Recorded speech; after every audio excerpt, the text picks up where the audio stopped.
ini adalah gambar perempuan seperti Disa. Tapi kok tubuhnya berbeda dengan Disa ya, Bu? Itu karena tubuh dan alat reproduksi perempuan akan mengalami perubahan saat mengalami pubertas. Apa itu alat reproduksi, Bu? Baiklah, akan Ibu jelaskan. Teman-teman, dengarkan juga ya. Oke, alat reproduksi perempuan disebut vagina. Coba ulangi, apa namanya? Hebat, namanya vagina. Fungsi vagina adalah untuk keluarnya darah saat menstruasi, sebagai organ reproduksi saat sudah menikah. Disa dan teman-teman sudah mengerti kan? Hebat! Disa mau tahu? Mau. Oke, Ibu akan menjelaskan tentang cara menjaga kebersihan tubuh dan alat reproduksi.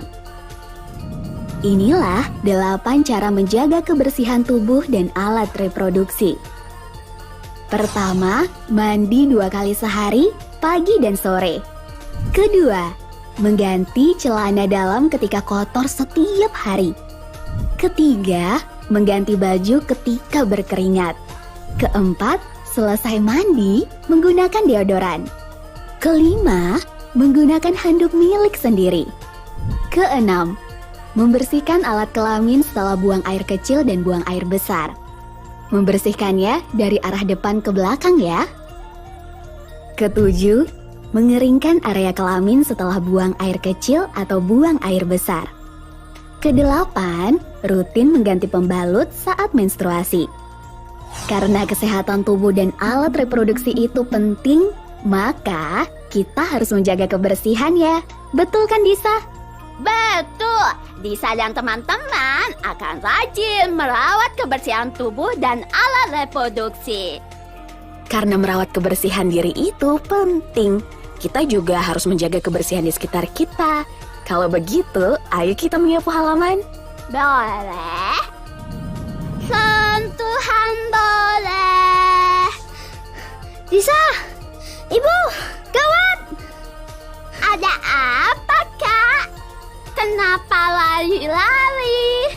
Tadi aku lihat teman perempuanku dadanya dipegang oleh laki-laki misterius.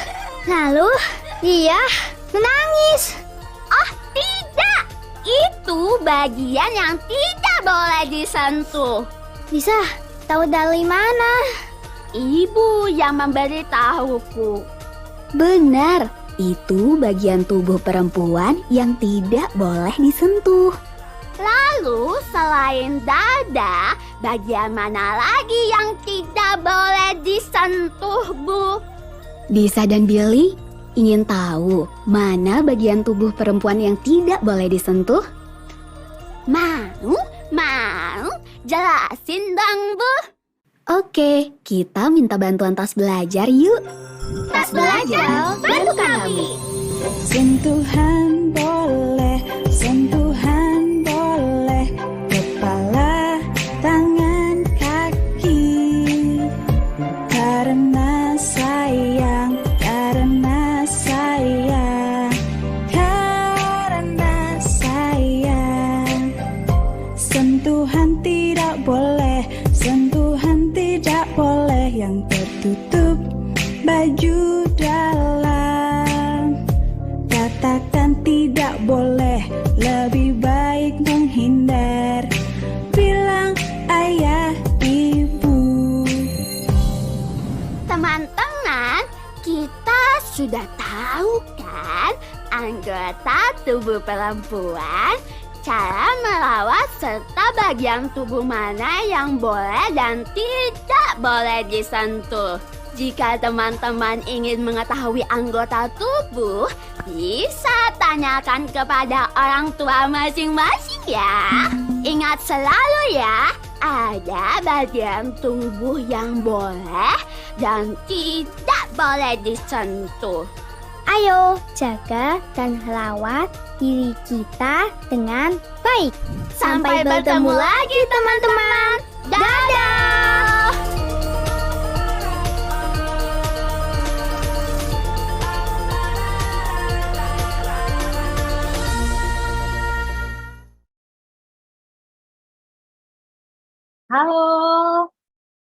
Selamat siang, Bapak Ibu, Sobat Muda sekalian. Selamat datang di live webinar Akses Pendidikan Kesehatan Reproduksi bagi peserta didik dengan hambatan pendengaran dan penglihatan yang diselenggarakan oleh Rutgers Indonesia bekerjasama dengan Kementerian Pendidikan dan Kebudayaan, Riset dan Teknologi Republik Indonesia, Direktorat Pendidikan Menengah dan Pendidikan Khusus. Live webinar ini merupakan sebuah acara untuk memperingati 4 hari spesial, yaitu yang pertama adalah Hari Guru. Yang kedua adalah Hari Disabilitas setiap tanggal 3 Desember.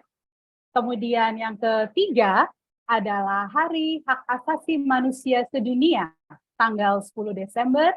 Dan yang keempat adalah 16 Hari Anti Kekerasan Terhadap Perempuan atau HAKTP yang dimulai dari 25 November sampai 10 Desember.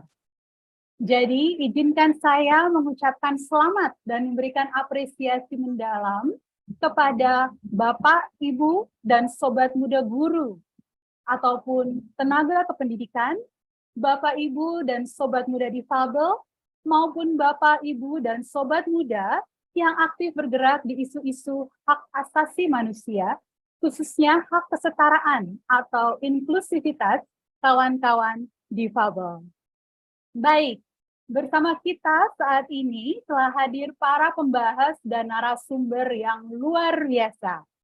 Ada Bapak Direktur Pendidikan Menengah dan Pendidikan Khusus Kemendikbudristek Republik Indonesia, ada Ibu Kepala Seksi Pendidikan Menengah Atas dan Pendidikan Khusus dan Pendidikan Layanan Khusus Dinas Pendidikan Provinsi Jawa Timur, ada Bapak Guru SLB sekaligus pendiri komunitas difabel di Jombang, ada adik kita remaja siswa SLB yang didampingi oleh ibundanya, dan terakhir ada pimpinan dari Rutgers Indonesia. Baik, untuk membuka acara ini, saya Bapak Dr. Haji Yasfardi, MSI, selaku Direktur Pendidikan Menengah dan Pendidikan Khusus Kemendikbudristek Republik Indonesia untuk membuka kamera dan mikrofon. Selamat sore, siang menjelang sore Pak Yasfardi. Selamat sore Mbak Tasya. Iya. Bapak Ibu semuanya. Sehat-sehat Pak? Alhamdulillah sehat dan tetap semangat. Apalagi bersama dengan anak-anak tersayang ini. Wah, luar biasa Pak. Lagi di mana Pak? Di Jakarta lagi hujan deras ini Pak? Saya lagi di Dinas Pendidikan Provinsi Aceh. Luar biasa. Yeah. Wah. Sudah mau akhir tahun tetap giat berkegiatan ya Pak? Iya, demi semuanya, demi anak-anak tersayang kita terutama. Amin, amin.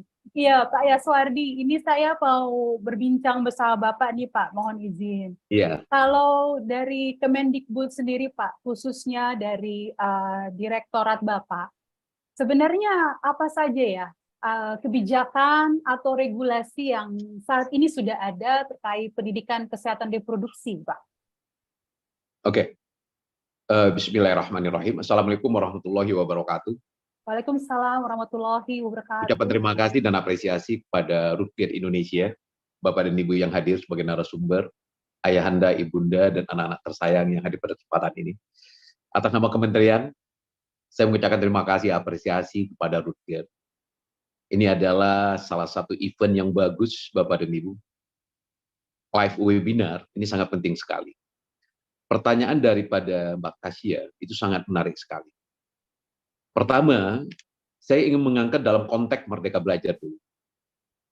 Dalam konteks Merdeka Belajar, Kementerian Pendidikan, Kebudayaan, Riset dan Teknologi jelas menegaskan pendidikan itu harus bermutu dan inklusi. Di saat kita bicara inklusi, tidak berhenti pada batasan peserta didik penyandang disabilitas. Banyak sekali anak-anak tersayang kita yang ada di daerah 3T, di daerah-daerah bencana. Semuanya itu perlu mendapatkan layanan pendidikan yang optimal. Kementerian hadir tentu tidak sendirian, bersama dengan Dinas Pendidikan Provinsi, Kabupaten, Kota, dan masyarakat yang peduli terhadap pendidikan itu sendiri, termasuk dunia usaha dan dunia industri. Pertanyaannya, regulasi yang sudah kita siapkan, kalau kita berbicara peserta didik penyandang disabilitas, Bapak dan Ibu, ada 2 regulasi yang harus menjadi perhatian kita. Pertama adalah Undang-Undang Nomor 8 Tahun 2016 tentang disabilitas. Yang kedua adalah PP Nomor 13 Tahun 2020, berbicara tentang penyandang, peserta didik penyandang disabilitas. Sekarang ini sedang dipersiapkan RPM, Rancangan Peraturan Menteri Pendidikan, Kebudayaan, Riset, dan Teknologi, sehubungan dengan akomodasi yang layak bagi peserta didik penyandang disabilitas. Di saat kita berbicara akomodasi yang layak, ada 4 dimensi, Mbak Tasya, yang harus menjadi perhatian kita bersama, termasuk bagi guru dan orang tua yang hadir pada kesempatan ini. Pertama adalah kita perlu mendesain kurikulum yang sifatnya need assessment. Kurikulum yang betul-betul sesuai dengan kebutuhan peserta didik itu sendiri. Yang kedua adalah SDM, terutama guru. Guru-guru yang profesional, yang memiliki keterampilan dalam rangka memfasilitasi peserta didik penyandang disabilitas. Ini perlu kita hadirkan. Dan kementerian dalam hal ini sudah proaktif untuk bisa menghadirkan guru-guru kelas, guru mata pelajaran, termasuk guru bimbingan dan counseling, difasilitasi agar memahami spektrum disabilitas, agar bisa dan terampil membelajarkan peserta didik, terutama di kelas-kelas inklusi, di sekolah-sekolah reguler, baik umum maupun kejuruan. Kemudian yang ketiga adalah sarana dan prasarana. Ini menjadi perhatian kita. Di saat kita perlu memberikan pelayanan kepada penyandang disabilitas, dalam hal ini anak-anak tersayang kita, sarana prasarana yang sangat mengakomodir kebutuhan peserta didik, ini memang perlu dihadirkan. Realitanya sekarang Bapak dan Ibu kita punya kendala di sarana dan prasarana. Yang keempat adalah program dan anggaran. Ini yang sedang disiapkan rancangan peraturan menterinya, bagaimana kementerian bersama dengan pemerintahan provinsi, kabupaten, kota, dunia usaha dan dunia industri, orang tua murid Bapak dan Ibu, bisa memberikan kontribusi besar untuk memberikan layanan optimal kepada peserta didik penyandang disabilitas. Ini regulasi yang sedang kita persiapkan. Kemudian saya perlu menyampaikan kepada Bapak dan Ibu semuanya, kondisi daripada guru pendidikan khusus yang ada di Indonesia sekarang ini, kita cukup prihatin Bapak dan Ibu. Pertama dari segi jumlah baru terpenuhi 67% guru pendidikan khusus di seluruh SLB yang ada di Indonesia. Berarti masih kurang Bapak dan Ibu 33%. Mengantisipasi hal ini, kita mendorong kepada Dinas Pendidikan Provinsi terutama untuk membuka akses dan kesempatan mendaftarkan dirinya alumni guru pendidikan khusus dalam hal ini bisa dibuka formasi melalui ASN P3K. Tetapi realitanya Bapak dan Ibu kita cukup prihatin. Tidak banyak Dinas Pendidikan Provinsi yang membuka akses, kesempatan untuk guru-guru alumni pendidikan khusus yang sudah selesai perkuliahannya, realitanya hari ini tidak buka kesempatan atau formasi.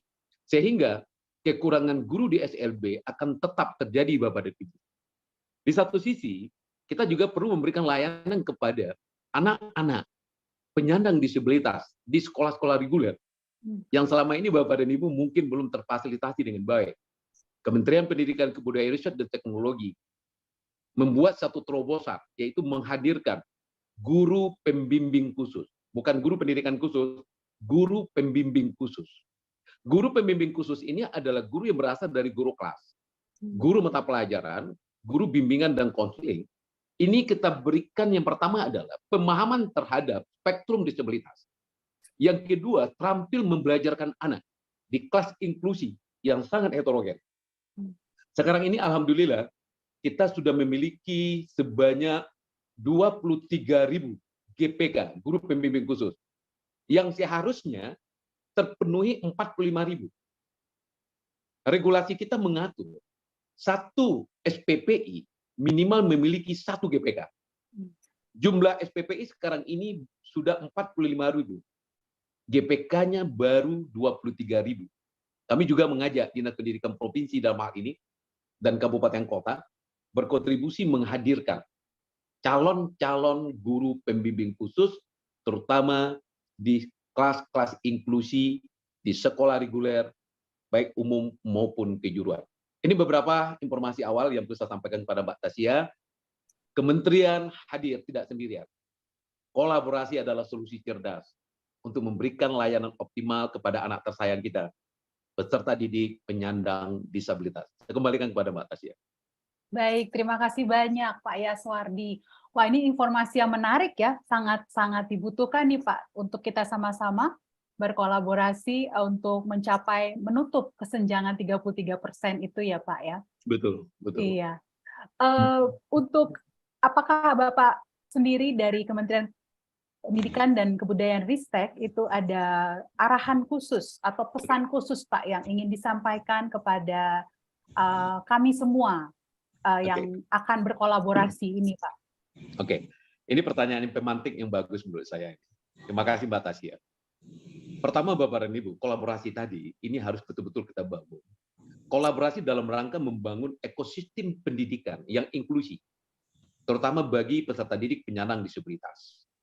Di saat kita bicara kolaborasi membangun ekosistem, semua pihak yang punya kepedulian dan memiliki tanggung jawab perlu kita hadirkan dan perlu kita ajak bersama. Itu yang pertama.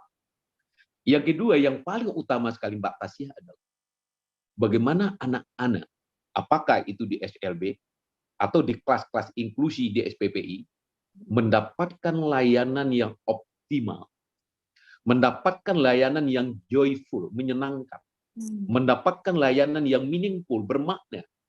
Tentu pesan saya pertama adalah kepada Dinas Pendidikan Provinsi, Kabupaten Kota. Karena kalau kita berbicara SPPI, itu kewenangan ada pada provinsi dan kabupaten kota. Tapi kalau kita berbicara SLB, kewenangan ada pada Dinas Pendidikan Provinsi. Pertama pesan saya adalah profesional guru kita yang memfasilitasi anak disabilitas. Ini harus kita selalu perkuat. Karena perkembangan informasi dan kebutuhan anak itu terlalu cepat, Bapak dan Ibu. Saking cepatnya Bapak dan Ibu, kadang-kadang guru terlambat mengakomodir hal-hal yang perlu di kelas lainnya. Sehingga layanan tidak menjadi optimal. Itu kepada Dinas Pendidikan Provinsi dan Kabupaten Kota. Yang kedua, kepada dunia usaha dan dunia industri harus proaktif. Anak Indonesia adalah anak kita. Di saat kita berbicara anak, Bapak dan Ibu, ini menjadi tanggung jawab bersama orang dewasa yang ada di sekitar. Bukan cuma tanggung jawab mutlak dari orang tua sendiri, tetapi orang dewasa yang ada di sekitarnya memiliki tanggung jawab moral. Bagaimana anak Indonesia, Bapak dan Ibu, mendapatkan tempat layanan pendidikan yang optimal. Disinilah Bapak dan Ibu ya, rasa memiliki anak itu harus kita bangun. Karena anak adalah sebagai aset dan amanah bagi orang tua dan kita semua orang dewasa. Pesan saya yang kedua adalah kepada Dinas Pendidikan Provinsi sudah, kepada kepala sekolah. Bapak Ibu kepala sekolah yang saya banggakan, berikan ruang dan kesempatan bagi guru-guru untuk kreasi dan inovasi, memperkuat profesionalnya. Melalui platform Merdeka Mengajar, Bapak dan Ibu, kita sudah memiliki yang namanya KOMBEL, kelompok belajar, komunitas belajar. Komunitas belajar itu yang perlu kita optimalkan adalah komunitas belajar di sekolah. Bapak Ibu kepala sekolah, berikan ruang dan kesempatan. Guru-guru duduk bersama, berdiskusi bersama. Bagaimana mendapatkan informasi dari PMF. Belajar bersama Bapak dan Ibu dalam rangka memperkuat profesional kita. Mengajar secara profesional Bapak dan Ibu, lalu berbagi informasi. Ini harus kita perkuat melalui komunitas belajar yang ada di internal sekolah. Yang kedua, komunitas belajar yang ada di eksternal, antar sekolah. Apakah itu KKJ, MGMP, atau MBGBK? Mari kita optimalkan. Syaratnya Mbak Tasya, setiap komunitas belajar itu perlu menghadirkan satu narasumber. Baik dari internal sekolah, berdasarkan subjek mata pelajaran, maupun narasumber yang dihadirkan. Dalam rangka memfasilitasi informasi, kehadiran narasumber dari kepala sekolah, dari pengawas, dari guru, dan dari mitra pembangunan, termasuk dari Rutger, perlu hadir di dalam komunitas belajar, dalam rangka memperkuat profesional guru kita. Yang ketiga, kepada guru-guru hebat. Tuntutan profesional Bapak dan Ibu itu adalah mutlak. Seorang profesional Bapak dan Ibu, dia harus memberikan, pertama, menguasai apa yang akan menjadi tanggung jawabnya. Makanya standar kompetensi yang dipersyaratkan untuk seorang guru itu kan ada 4, Bu Tasya. Pertama adalah memiliki kepribadian yang tangguh. Yang kedua adalah terampil membelajarkan anak, pedagogik. Yang ketiga, penguasaan substansi materi yang relatif kuat dan tinggi Bapak dan Ibu. Yang keempat adalah kemampuan berkomunikasi, yaitu kompetensi sosial. 4 standar kompetensi ini kepada Bapak Ibu guru itu baru minimal. Masih banyak kompetensi-kompetensi lain yang harus kita miliki Bapak dan Ibu. Di antaranya adalah kemampuan menggunakan teknologi. Membelajarkan peserta didik penyandang disabilitas Bapak dan Ibu secara konvensional. Itu jelas tidak menarik Bapak dan Ibu. Tetapi menghadirkan teknologi di dalam pembelajaran di kelas-kelas di mana anak penyandang disabilitas Bapak dan Ibu bisa mendapatkan informasi yang menyenangkan, yang kreatif dan inovatif. Anak-anak itu akan tertarik. Pesan pertama kepada Bapak Ibu guru adalah berikan kehangatan kepada anak-anak tersayang kita. Sapa dan sentuh dengan penuh kasih sayang yang tulus dan ikhlas. Pastikan Bapak dan Ibu, sekalipun anak-anak kita memiliki keterbatasan, tetapi nalurinya Bapak dan Ibu tetap menyampaikan butuh laughing children, butuh touching sentuhan dari guru-guru hebatnya. Untuk itu, jadikan konteks mengajar dalam konteks ibadah. Kalau itu bisa dilakukan Bapak dan Ibu pada saatnya pembelajaran yang ada di kelas-kelas inklusi ataupun di kelas-kelas di SLB. Bapak Ibu yang saya hormati, itu pesan saya yang kedua. Profesional Bapak dan Ibu harus selalu diperkuat. Bukan karena ya kepala sekolah pengawas, bukan. Tuntutan profesi demi memberikan layanan terbaik kepada anak-anak tersayang kita. Dan pastikan Bapak dan Ibu selalu memperbaharui kompetensinya. Memberikan layanan yang optimal, membelajarkan anak dengan tulus dan ikhlas penuh dengan kehangatan. Semuanya itu Bapak dan Ibu hadirkan di kelas-kelas yang ada di SLB dan kelas-kelas inklusi. Baik itu di dalam ruang kelas maupun di luar kelas. Pembelajaran harus dirasakan hangat bagi anak-anak kita. Pembelajaran harus dirasakan menyenangkan Bapak dan Ibu. Pembelajaran harus dirasakan bermakna. Keceriaan, kegembiraan itu kita tampilkan. Hadirkan Bapak dan Ibu performan guru yang memang sangat diharapkan dan dibutuhkan oleh anak-anak tersayang kita. Terakhir Bapak dan Ibu, pesan saya kepada Bapak Ibu guru. Kementerian Pendidikan, Kebudayaan, Riset, dan Teknologi Bapak dan Ibu tidak akan pernah berhenti melakukan inovasi-inovasi, terobosan-terobosan. Hari ini Bapak dan Ibu kita menghadirkan platform Merdeka Mengajar. Ke depan Bapak dan Ibu kita akan selalu menghadirkan hal-hal yang terbaik dalam rangka memperkuat profesional guru kita, dalam rangka menghadirkan guru-guru yang kompeten, kepala sekolah yang kompeten, pengawas yang kompeten. 3 unsur ini Bapak dan Ibu itu disebut dengan unsur penjaminan mutu pendidikan. Guru yang profesional, kepala sekolah yang profesional, pengawas yang profesional. Berada di dalam satu ekosistem yang kuat untuk pendidikan bermutu di Indonesia. Terima kasih Rutger, tolong selalu berikan yang terbaik kepada kementerian. Berikan yang terbaik kepada Dinas Pendidikan Provinsi dan Kabupaten Kota. Hadir dalam rangka memberi semangat dan memajukan pendidikan di Indonesia. Terima kasih karena keterbatasan waktu, saya kembalikan kepada Mbak Tasya. Wassalamualaikum warahmatullahi wabarakatuh. Waalaikumsalam warahmatullahi wabarakatuh. Terima kasih Pak Yaswardi, sehat-sehat terus, dan kita bersama-sama sudah mendapatkan pesan dari Pak Yaswardi yang menyampaikan komitmen dari Kementerian Pendidikan, Kebudayaan, Riset, dan Teknologi Republik Indonesia untuk semakin memajukan pendidikan khusus di Indonesia. Baik, untuk selanjutnya saya panggilkan pembahas kita yang kedua, Oh ya, perjalanan ke Aceh baik, Utara. terima kasih banyak Pak Yaswardi. Jadi mohon maaf ya tidak bisa mengawal sampai terakhir. Ya, mohon maaf Bapak Ibu ya. Pamit, terima kasih banyak. Baik, terima kasih Pak Yaswardi. Salam ya buat Ibu Amalah. Oh iya Pak, semua. Baik, terima kasih Pak. Terima kasih. Ya. Baik, Bapak Ibu sekalian, kita lanjutkan dengan berbincang dengan Ibu pimpinan dari Rutgers Indonesia, Ibu ini doktor juga. Waduh, ini narasumber hari ini saya agak minder nih. Ada doktornya, ada 2 setidaknya. Silakan saya panggilkan Ibu Dr. Amala Rahmah. Boleh membuka layar atau kamera dan mikrofon. Halo Mbak Tasya. Halo, selamat sore Ibu. Apa kabar? Baik. Ini hujan deras di rumah. Oh iya, iya betul Bu. Memang lagi deras-derasnya hujan ya Bu ya.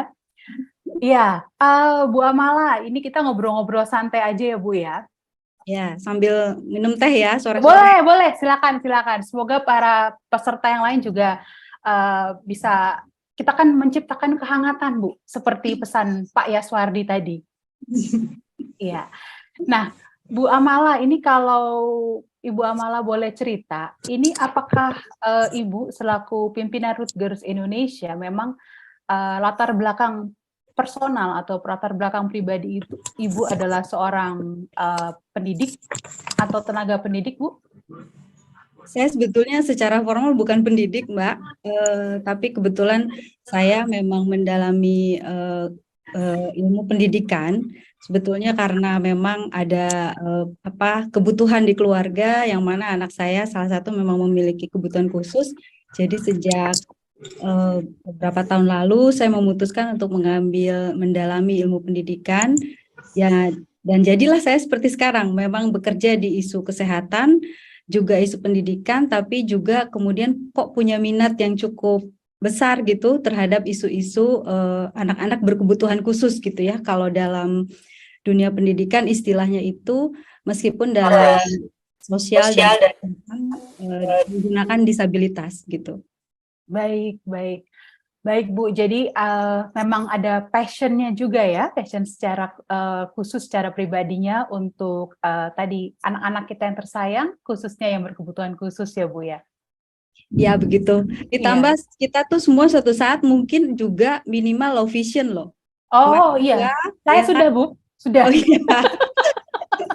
Suatu saat kita pasti akan juga punya different ability gitu. Iya. Baik Bu, ini sebelum saya lanjut lebih jauh Bu, sebenarnya karena saya masih awam Bu di isu pendidikan khusus ini Bu, istilah yang paling pas digunakan itu apa ya Bu? Karena terus terang ada banyak istilah yang beredar, apakah penyandang disabilitas kah, apakah difabel kah, atau berkebutuhan khusus, itu kira-kiranya seperti apa Bu istilahnya yang paling tepat? Iya, sebetulnya penggunaan istilah itu hal lain, tapi yang terpenting karena setiap dunia pendekatannya berbeda. Di dalam dunia pendidikan kita menggunakan pendidikan berkebutuhan khusus karena pengajar harus melihat anak bukan hanya di hambatannya, tetapi juga harus melihat apa di kemampuannya yang bisa dimanfaatkan lebih optimal supaya mereka bisa belajar lebih baik gitu. Jadi kalau tenaga pendidik menyibukkan diri pada hambatan, bisa dibayangkan peserta didiknya nanti justru tidak tergali potensinya. Karena kita yakin setiap anak, apapun keadaannya, pasti ada titik yang kita belum temukan saja di mana potensi mereka untuk bisa belajar lebih optimal. Nah, ini yang kalau di dunia pendidikan menggunakan anak berkebutuhan khusus. Jadi kebutuhannya sebetulnya yang disorot, sehingga guru dan lingkungan sekolah kemudian mempersiapkan apa saja kebutuhan tersebut dan memodifikasi lingkungan belajar sehingga mereka tetap bisa berkontribusi dan juga bisa berkarya gitu ya seperti anak-anak lainnya dengan level yang tentunya berbeda-beda gitu. Baik Bu, terima kasih. Jadi memang guru-guru pendidikan khusus itu guru-guru yang luar biasa juga ya, guru-guru yang hebat ya, karena untuk menyampaikan sebuah materi pada siswa yang berkebutuhan khusus itu mungkin usaha effortnya itu harus lebih gitu ya Bu ya? Iya betul, saya setuju itu karena orang sibuk dengan high-tech tapi sebetulnya menyederhanakan sesuatu yang rumit menjadi sederhana itu jauh lebih menantang. Jadi kalau bicara dengan guru-guru sekolah luar biasa atau guru-guru di sekolah inklusif itu saya melihat kecerdasan mereka luar biasa sebetulnya. Karena bayangkan mau mengajarkan warna saja bisa bertahun-tahun, berbulan-bulan gitu ya kepada satu anak, atau bahkan untuk mengatakan konsep-konsep abstrak itu kan makin sulit lagi. Nah, terutama untuk pendidikan kesehatan reproduksi dan seksualitas ini, bagi Rutgers juga biasanya kita langsung berbicara konsep yang abstrak, kemudian juga ada alat bantu yang konkret. Pada beberapa anak dengan kebutuhan khusus, itu kadang-kadang kita cukup memberikan hal-hal yang konkret. Nah, ini menantang sekali.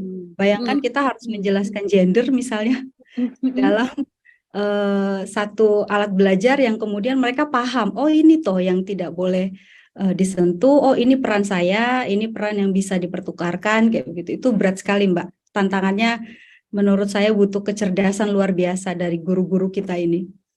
Baik, Bu. Jadi kalau tadi Ibu sudah mengangkat tentang pendidikan kesehatan reproduksi dan seksualitas, Bu ya, atau PKRS bagi anak-anak berkebutuhan khusus gitu ya.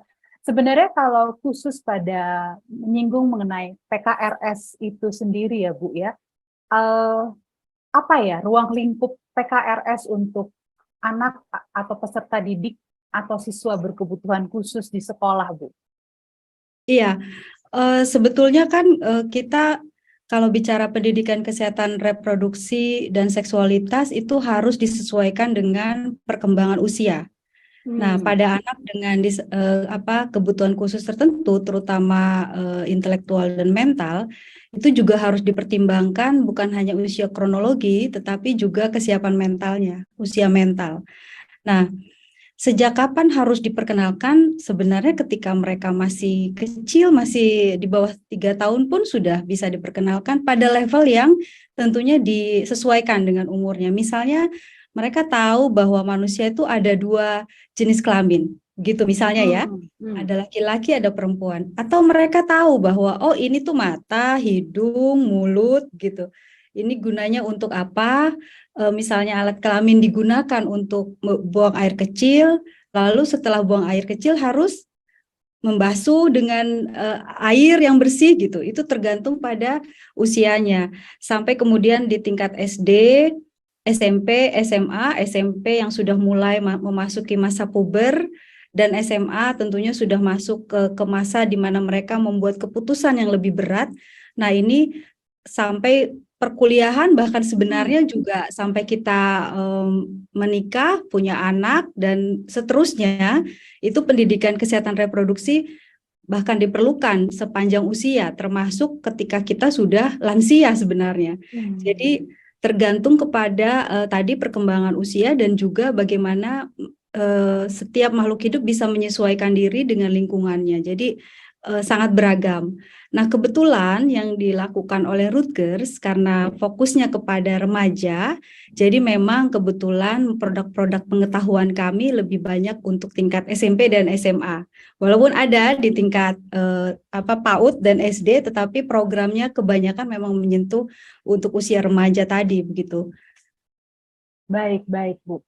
Nah, tadi Ibu sudah menyinggung Ibu sebutkan produk pengetahuan, Bu ya. Nah, sejauh ini apa saja ya yang Rutgers, produk pengetahuan yang Rutgers sudah terbitkan atau keluarkan terkait PKRS bagi anak atau siswa berkebutuhan khusus?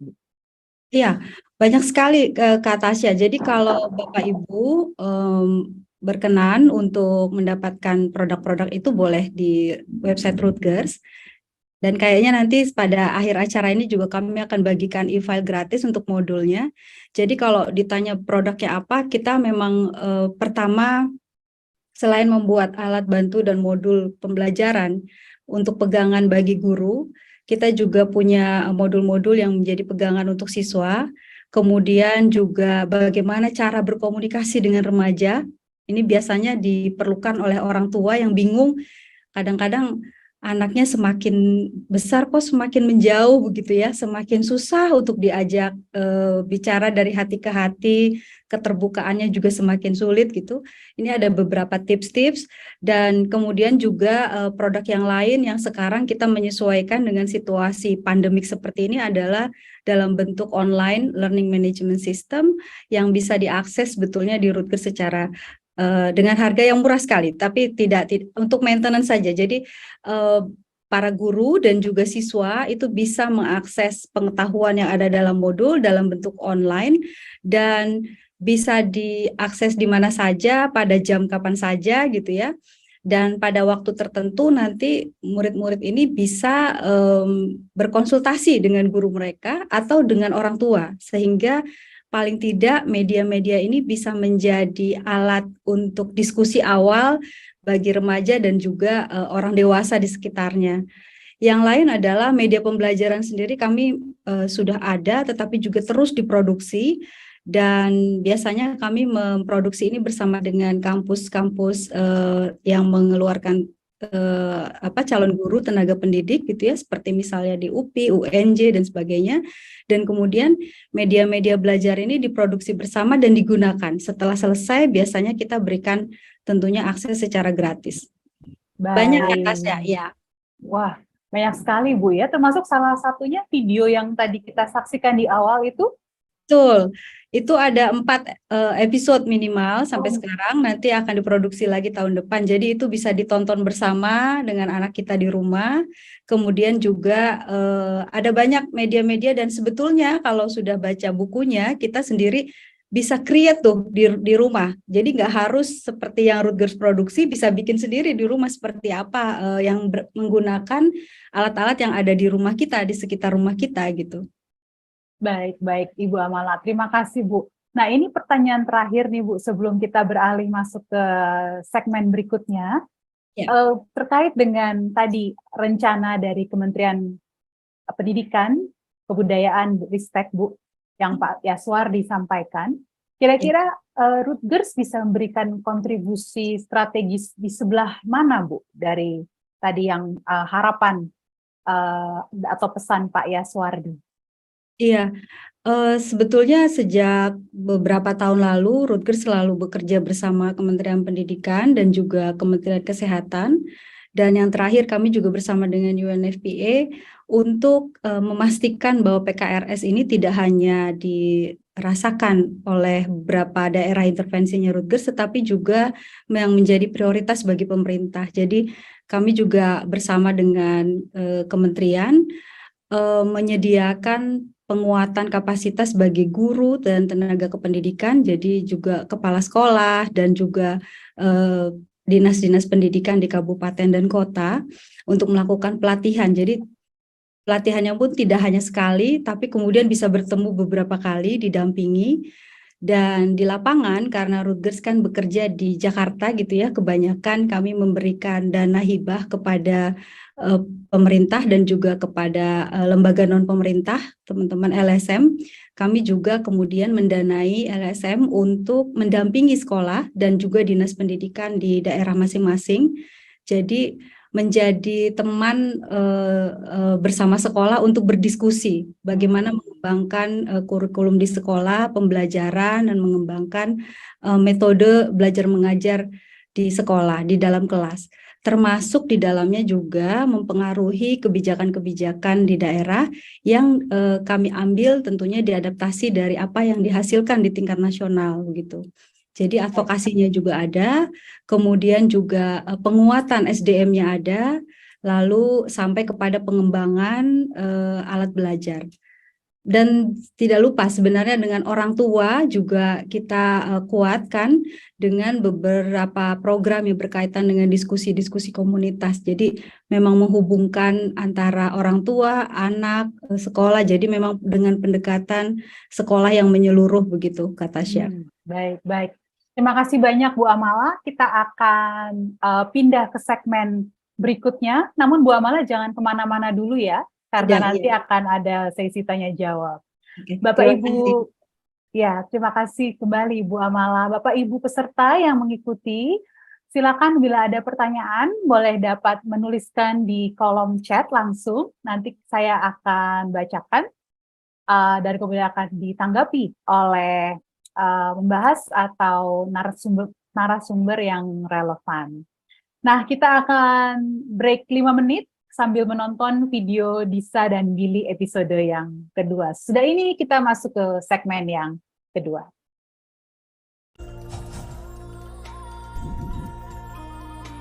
Halo teman-teman, namaku Disa. Namaku Billy. Dan ini tas kami. Aku bisa melawat tubuhku sendiri. Kak Billy, kita main sambil belajar yuk. Boleh. Ayo, Disa. Teman-teman, ikut tidak?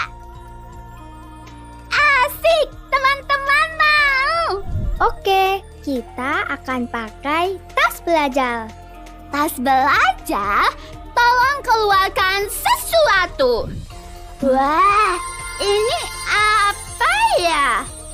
Ini gambar laki-laki, Disa, seperti aku. Teman-teman, apakah ini gambar laki-laki?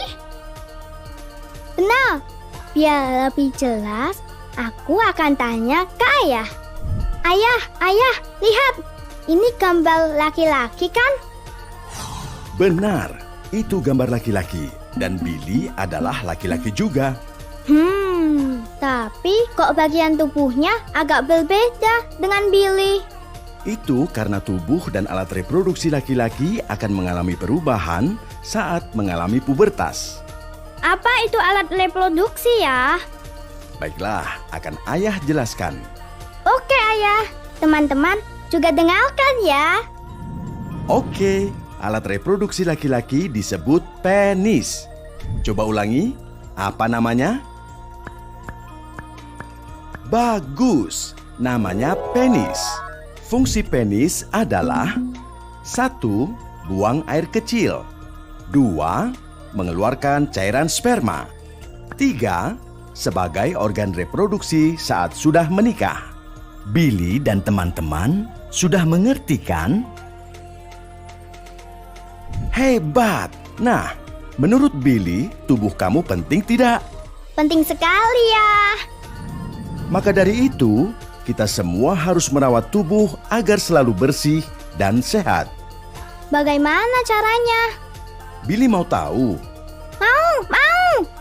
Oke, ayah akan menjelaskan tentang cara menjaga kebersihan tubuh dan alat reproduksi. Inilah 6 cara menjaga kebersihan tubuh dan alat reproduksi. 1. Mandi teratur 2 kali sehari, pagi dan sore. 2. Mengganti celana dalam ketika kotor dan setiap hari. 3. Mengganti baju ketika berkeringat. 4. Selesai mandi, menggunakan deodoran. 5. Menggunakan handuk milik sendiri. 6. Membersihkan alat kelamin setelah buang air kecil dan buang air besar. Membersihkannya dari arah depan ke belakang ya. Karena kesehatan tubuh dan alat reproduksi itu penting, maka kita harus menjaga kebersihannya. Betul kan, Billy? Betul. Billy dan teman-teman akan rajin melawat kebersihan tubuh dan alat reproduksi. Hebat! Karena merawat kebersihan diri itu penting, kita juga harus menjaga kebersihan di sekitar kita. Kalau begitu, ayo kita menyapu halaman. Boleh, ayo kita menyapu halaman. Sentuhan boleh. Aduh, sakit. Ada apa, Kak? Kenapa kesakitan? Ini sapumu mengenaiku. Ini bagian yang tak boleh disentuh tahu. Maaf, Kak. Aku tidak sengaja. Kak Billy tahu dari mana itu tidak boleh disentuh? Ayah yang memberitahuku. Benar, itu bagian tubuh laki-laki yang tidak boleh disentuh. Lalu selain penis, bagian mana lagi yang tidak boleh disentuh ya?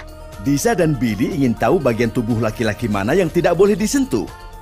Mau. Jelasin dong ya. Teman-teman juga mau tahu kan? Oke, kita minta bantuan tas belajar. Yuk. Tas belajar, bantu kami. Sentuhan boleh, sentuhan boleh, kepala, tangan, kaki. Karena sayang, karena sayang, karena sayang. Sentuhan tidak boleh, sentuhan tidak boleh yang tertutup baju dalam. Katakan tidak boleh, lebih baik menghindar. Bilang ayah, ibu. Teman-teman, kita sudah tahu kan anggota tubuh laki-laki cara melawat, serta bagian tubuh mana yang boleh dan tidak boleh disentuh. Jika teman-teman ingin mengetahui anggota tubuh, bisa tanyakan kepada orang tua masing-masing ya. Ayo, jaga dan rawat diri kita dengan baik. Ingat selalu ya, ada bagian tubuh yang boleh dan tidak boleh disentuh.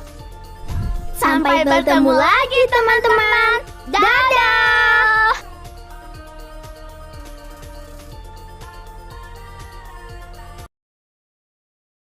Oh, menarik sekali ya. Saya udah hampir hafal nih lagunya nih.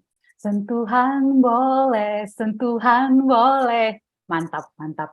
Baik, Bapak Ibu, kita akan masuk pada segmen kedua. Untuk itu saya panggilkan Ibu Asijah dari Dinas Pendidikan Provinsi Jawa Timur.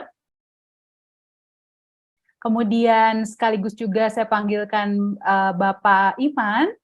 Bapak Iman adalah guru SLB Muhammadiyah Jombang dan juga pendiri Suara Difabel Mandiri Jombang ya Pak ya. Selamat sore Pak Iman. Dan yang berikutnya ada adik Naila.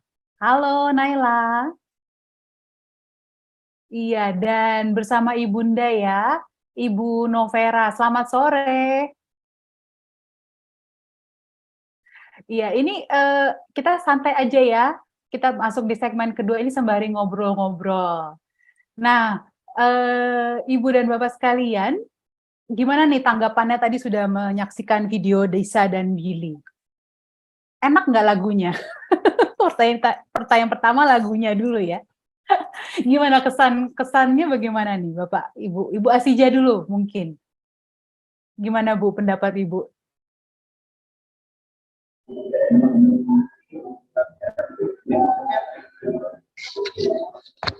Halo? Ibu Asijah? Iya, mungkin masih ada gangguan ya. Ya, Terima gimana, Bu? kasih Silakan. ya. Terima kasih kepada Ibu. Saya sampaikan terima kasih.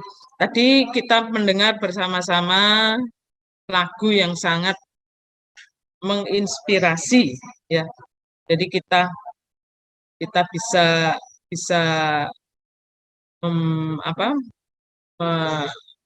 mensosialisasikan lagu itu ya untuk anak-anak ya, bahwa ini yang boleh dan ini yang tidak boleh.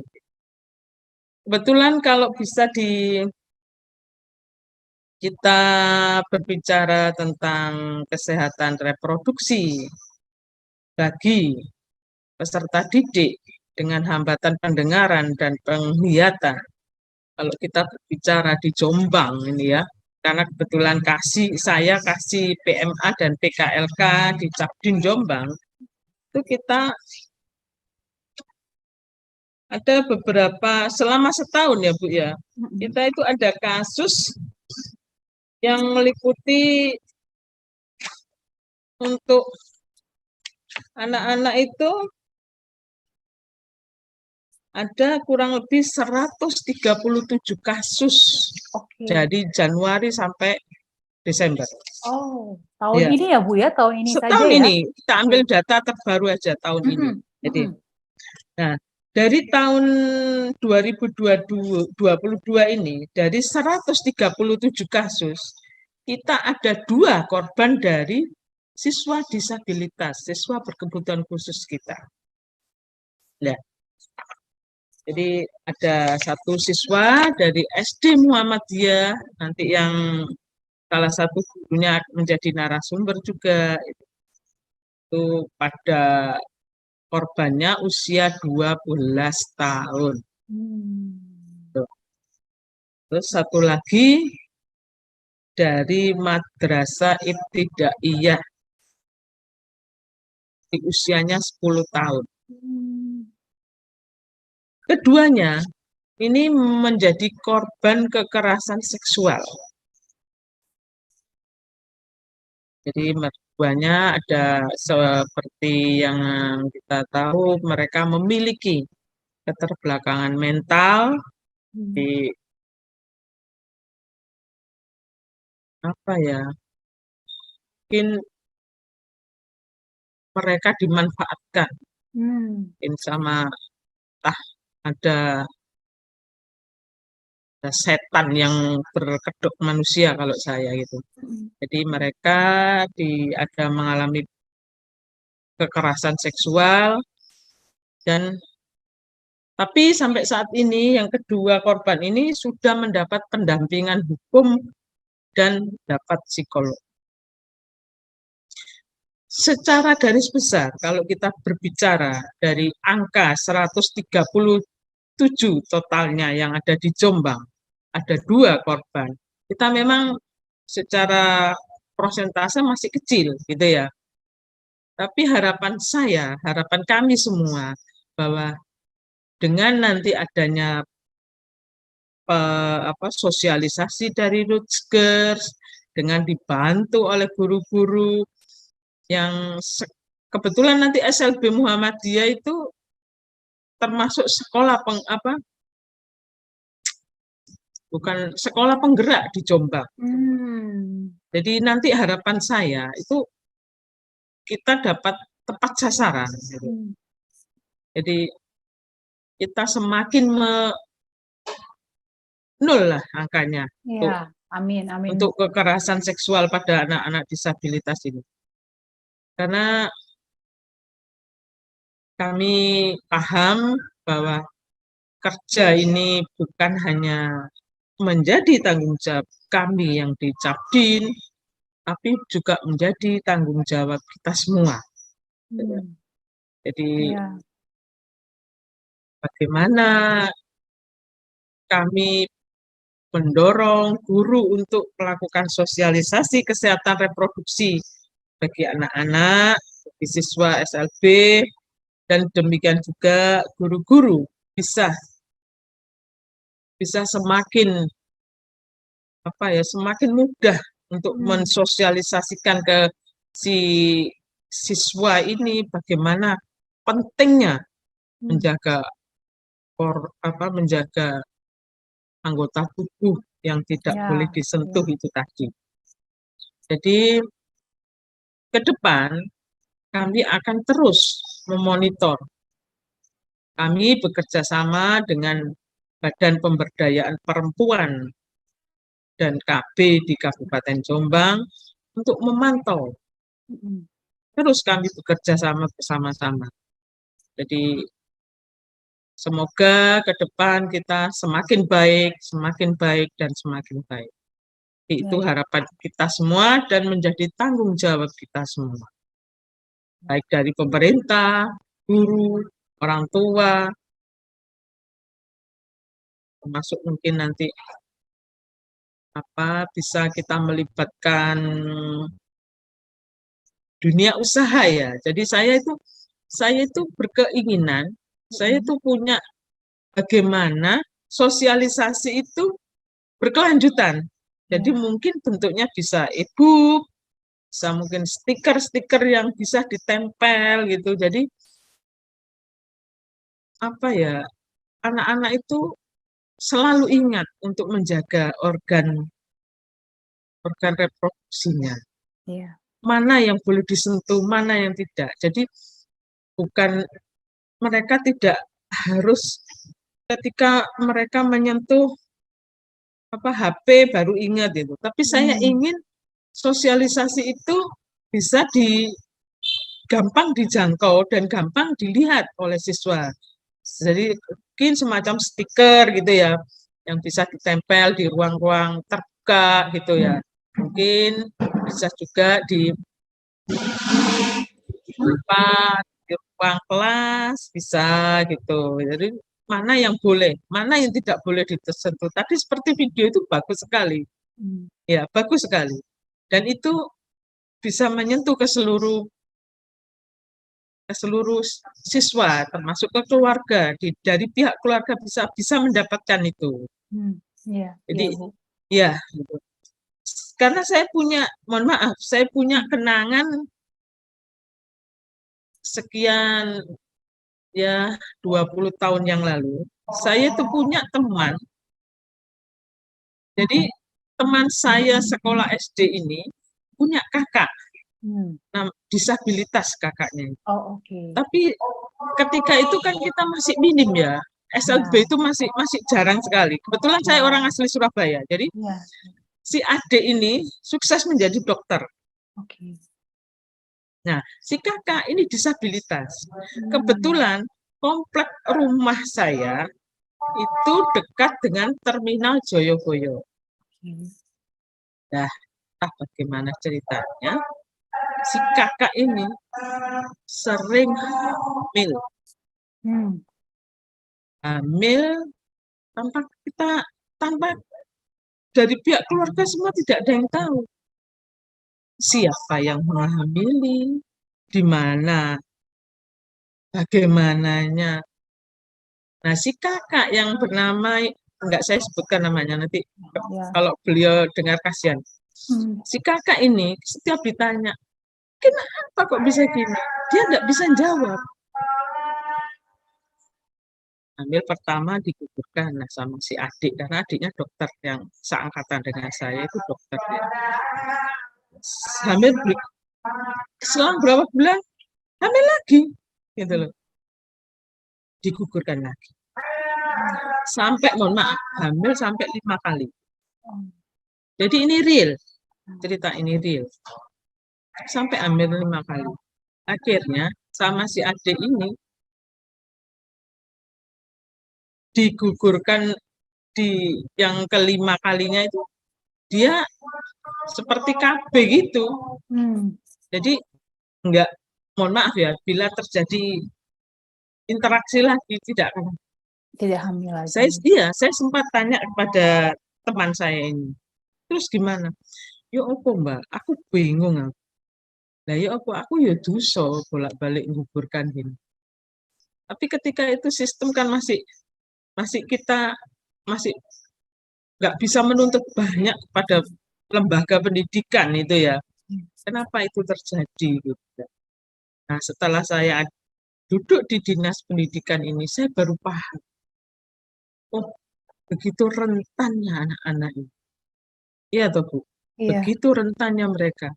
Mungkin ketika, mohon maaf, mungkin disentuh, mereka merasakan kenyamanan, mereka merasakan kebahagiaan yang lebih, akhirnya mereka ya saja. Gitu. Jadi setiap saya ke SLB mesti saya sampaikan, dijaga betul Bu siswanya. Kita harus kerjasama dengan keluarga, kerjasama dengan lingkungan kita terhadap anak-anak. Mereka rentan sekali, karena saya tahu di tetangga saya itu seperti itu proses. Duh, ini yang kebetulan dokter, ya toh? Kebetulan dokter dia. Nah, kalau dokter itu kan secara ekonomi kan di atas rata-rata juga ya toh. Jadi mungkin tanpa banyak bicara itu sudah ngomong ke lingkungan, ke sampai RT RW, tapi nggak ada penanganan, sudah ditangani sendiri langsung diaborsi gitu. Jadi cerita saya ini semoga tidak terjadi, tidak bertambah gitu ya. Nah, seperti yang saya sampaikan, kalau di Jombang dari 137 kita kecolongan 2. Jadi harapan saya ke depan kita menjadi semakin baik. Saya mohon dengan sangat terus ger untuk bisa menerima masukan saya, masukan dari lingkungan yang lain mungkin, bahwa apapun, jadi metode sosialisasinya itu segampang mungkin dijangkau oleh siswa, oleh orang tua. Jadi itu yang bisa saya sampaikan. Mungkin selebihnya kita tetap bisa berkoordinasi dan berkomunikasi dengan lebih baik. Baik, terima kasih banyak Bu Asija. Semoga tetap sehat, dan saya juga ikut berdoa supaya tahun depan insya Allah 0 Bu ya. 0 tidak hanya untuk yang teman-teman berkebutuhan khusus, tapi juga untuk anak-anak semuanya. Amin. Nah, Baik, terima kasih Bu Asija. Saya mau pindah dulu nih ke Pak Iman. Pak Iman dari SLB Muhammadiyah Jombang. Selamat sore Pak Iman. Selamat sore. Ya, Pak Iman, ini bisa cerita sedikit nggak? Seperti apa sih kalau di SLB yang Pak Iman mengajar? Ya, situasinya itu kalau untuk mengajarkan PKRS, pendidikan kesehatan reproduksi ya, kita pakai istilah yang yang mudah saja gitu ya. Itu apa metode yang biasa digunakan rekan-rekan guru SLB di SLB Muhammadiyah Jombang tuh apa aja tuh Pak? Oke, terima kasih buat teman-teman Gov dan Bu Asija yang saya hormati, senior saya di Jombang, dan Bu Amala Rahma serta teman-teman semua yang ada di sini. Jadi ketika kita bicara tentang KISPRO, PKRS, saya masuk di SLB Muhammadiyah itu tahun 2013, dan pada waktu itu saya masih di semester 3, masih kuliah sambil ngajar, sambil juga saya kerja di LSM, di Jombang Care Center, yang khusus menangani masalah HIV/AIDS, KISPRO, dan narkoba pada waktu itu. Jadi saya mengenal materi KISPRO dan sebagainya memang dari LSM, kemudian masuk ke lingkungan pendidikan, jadi jiwa-jiwanya aktivis dan pendidik ini bersatu, jadi banyak protesnya itu mungkin saya. Dan tapi kreatifnya juga. Ya, dan pada waktu itu saya kan sukanya riset, menulis dan sebagainya. Kemudian tentang KISPRO juga. Kemudian dulu kan ada aliansi remaja independen di Jakarta, kan sering ya ketemu teman-teman UNFPA di Jakarta. Jadi dari segi itulah saya banyak mendapatkan materi tentang KISPRO.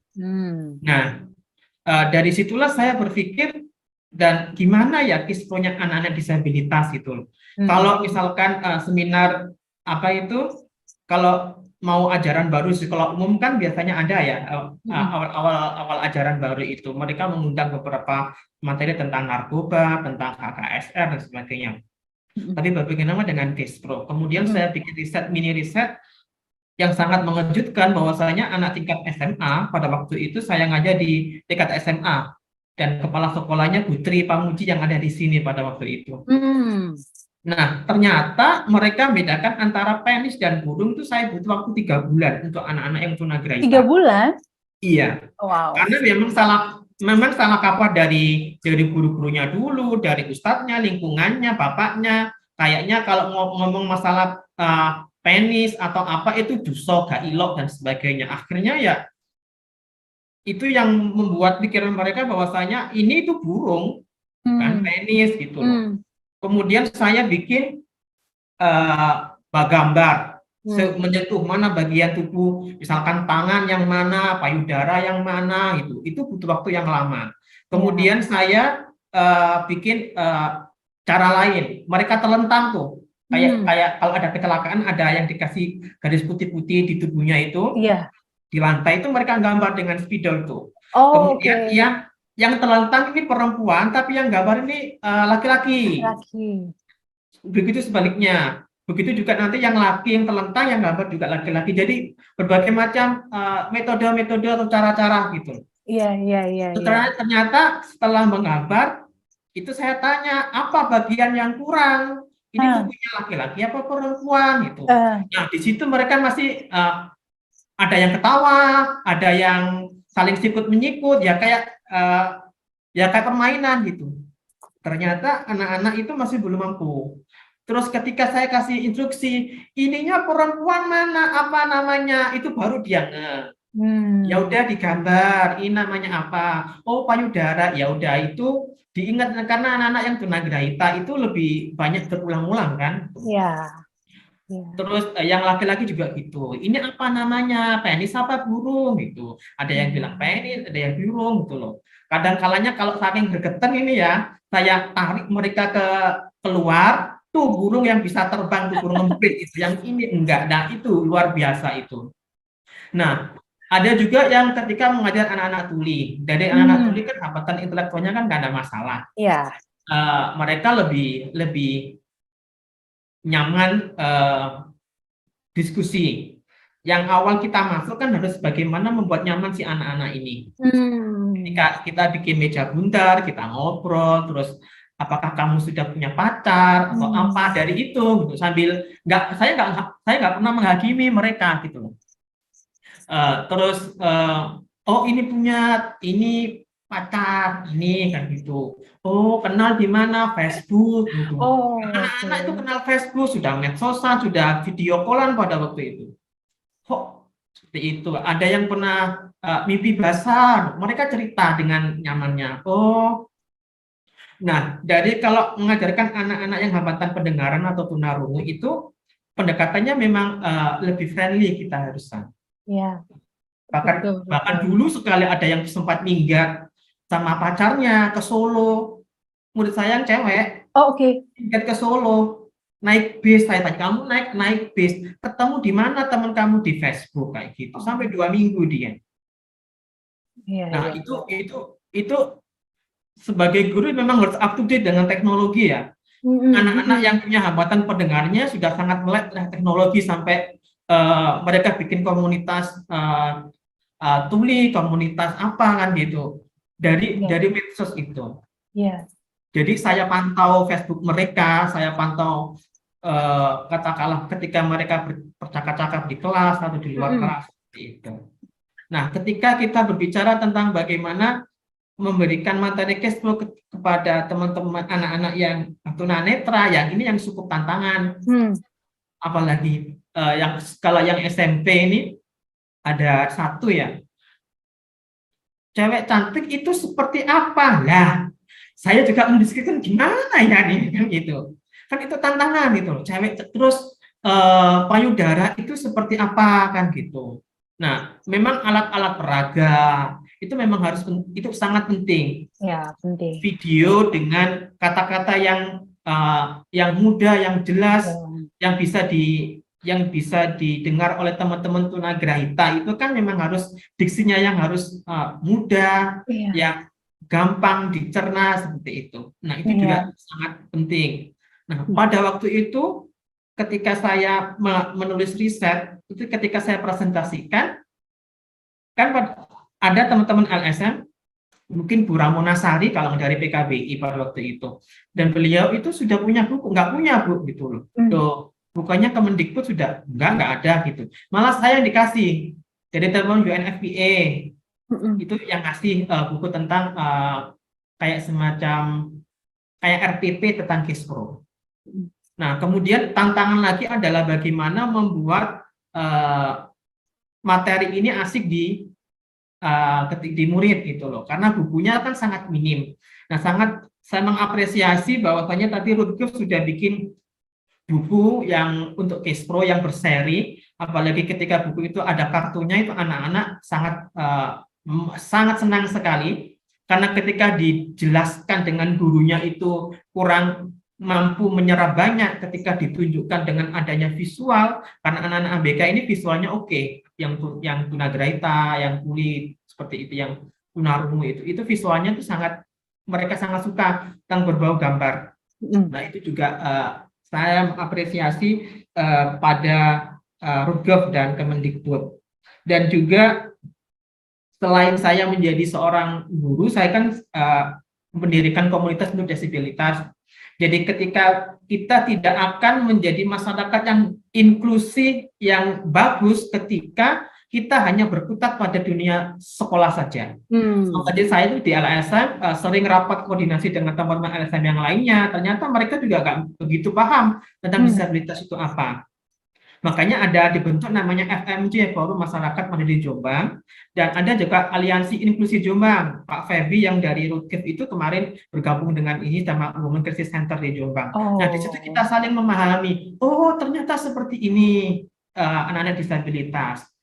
Kalau FMJ sementara fokusnya ke lingkungan, dan saya juga memberikan informasi kepada teman-teman LSM wanita, LSM lingkungan, LSM tentang yang hubungan tentang ekonomi, ternyata kerusakan lingkungan, perempuan, disabilitas itu saling keterkaitan. Karena perempuan dekat dengan dapur, dekat dengan sampah, kalau buang sampahnya sembarangan, lingkungannya tercemar, mencemari lingkungan, konsumsi yang kita makan juga akan mempengaruhi reproduksi kita juga nantinya ke depannya. Nah, ternyata mereka baru ngeh, oh ternyata isu lingkungan itu hubungannya dengan disabilitas pada akhirnya. Iya, iya. Jadi Betul, saya betul, Pak. menguatkan masyarakat, saya juga menguatkan bersama teman-teman juga di lingkungan sekolah. Seperti itu. Dan saya Baik. juga mendorong pada waktu itu bagaimana anggaran desa yang miliaran itu setiap tahun itu bisa digunakan untuk memberikan materi Kespro. Kan selama ini di desa itu kan kalau membangun jalan, bangun gapura, bangun selokan air itu kan hampir itu yang dilihat. Tapi untuk sumber daya manusianya, tentang Kespro-nya, karena itu nanti hubungannya dengan stunting juga, ibu melahirkan angka kematian. Nah, saya juga bergabung dalam isu-isu seperti itu. Baik, baik Pak Iman. Wah, ini jadi ini ya Pak, jadi bisa kemana-mana sebenarnya saling kait mengait ya Pak ya. Betul. Iya. Baik, Bapak Ibu sekalian, ini sudah ada beberapa pertanyaan yang masuk ke kami. Mohon bersabar para netizen, kita sapa dulu ya pembahas atau narasumber yang selanjutnya. Nanti baru satu persatu akan saya bacakan dan saya arahkan kepada pembahas. Baik, saya ingin menyapa adik Naila dan Ibu Novera. Selamat sore. Halo. Halo. Halo Naila.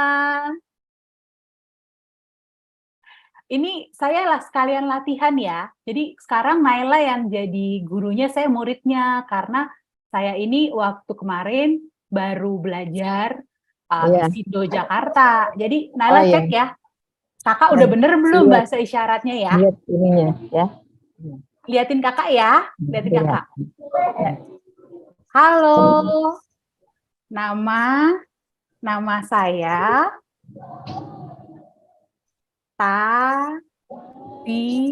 ya. Bener atau salah? Siapa? Nama.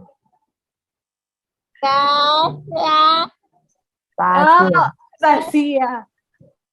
Oke, lagi ya. Nama isyarat saya Tasya. Nama isyarat kamu apa?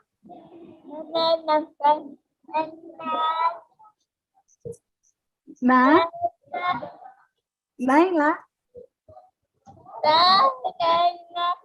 Oh, gini. Iya. Oh.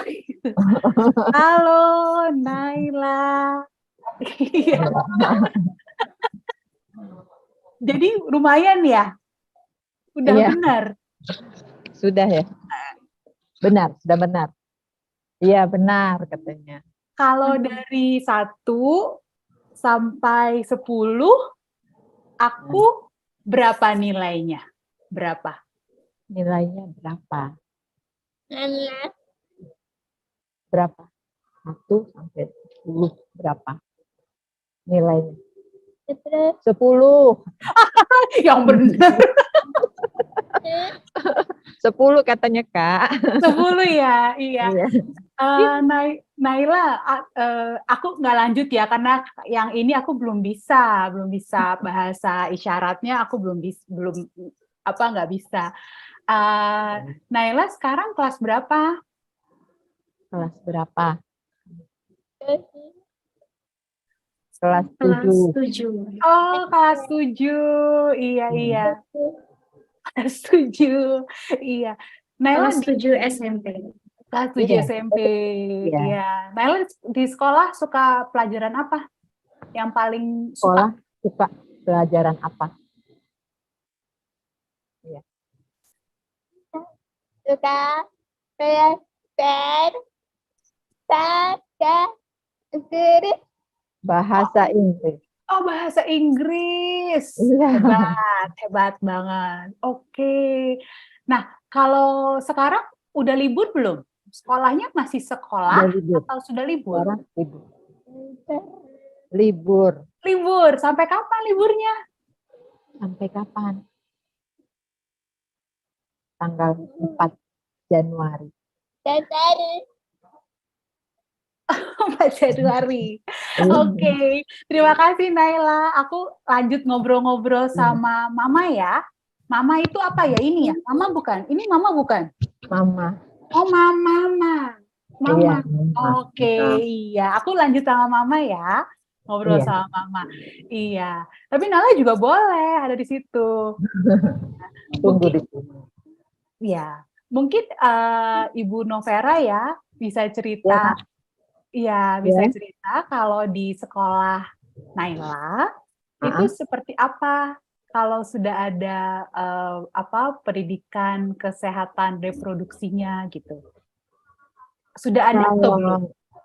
Kalau kemarin ini masih seputar disuruh vaksin gitu ya.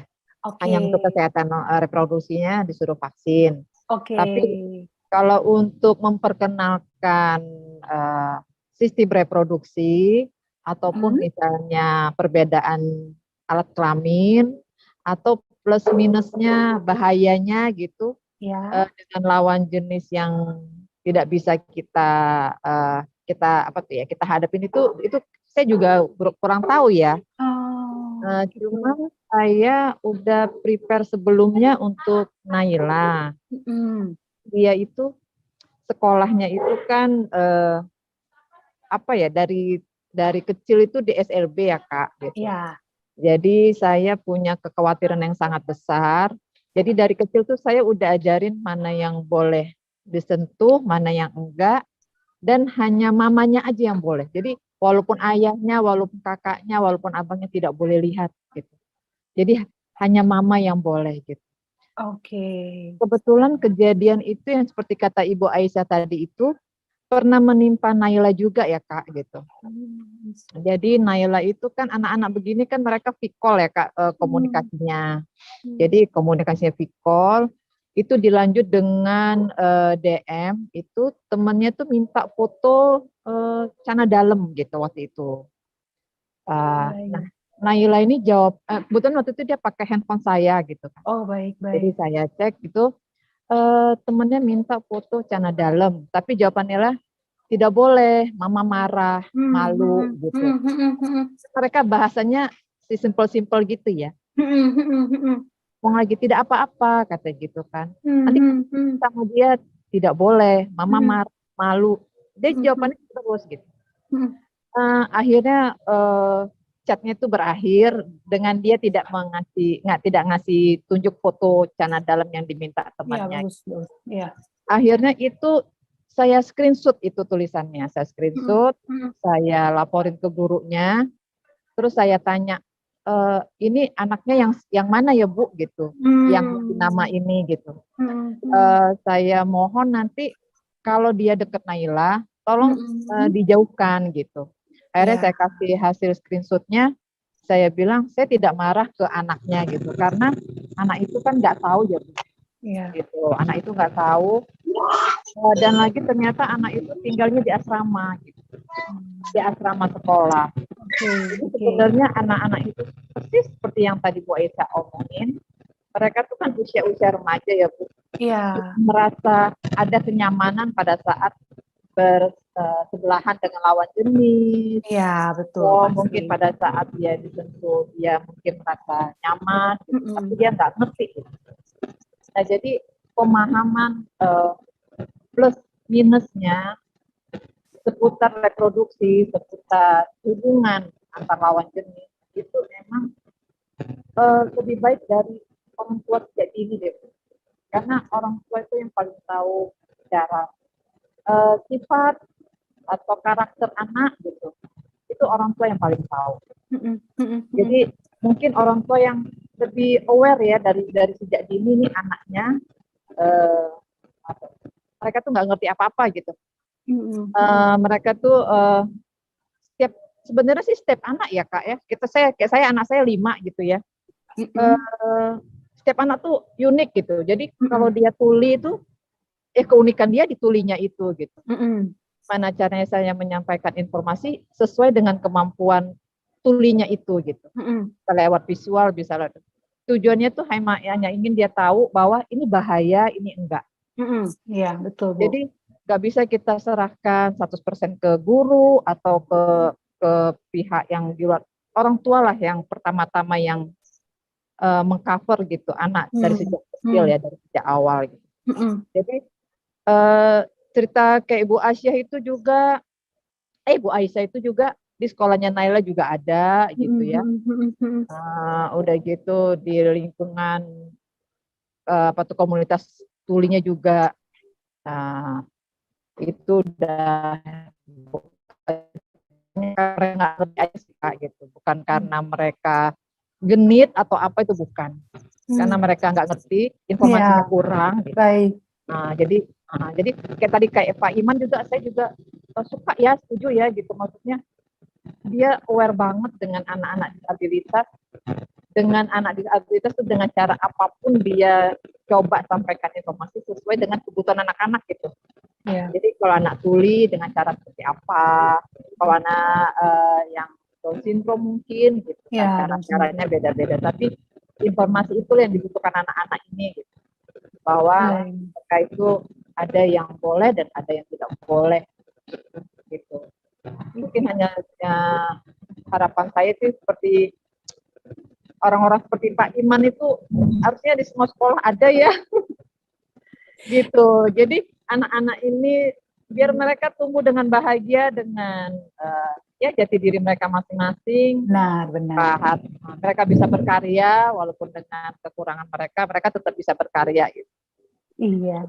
Baik, terima kasih banyak Ibu Novera. Iya Kak, sama-sama.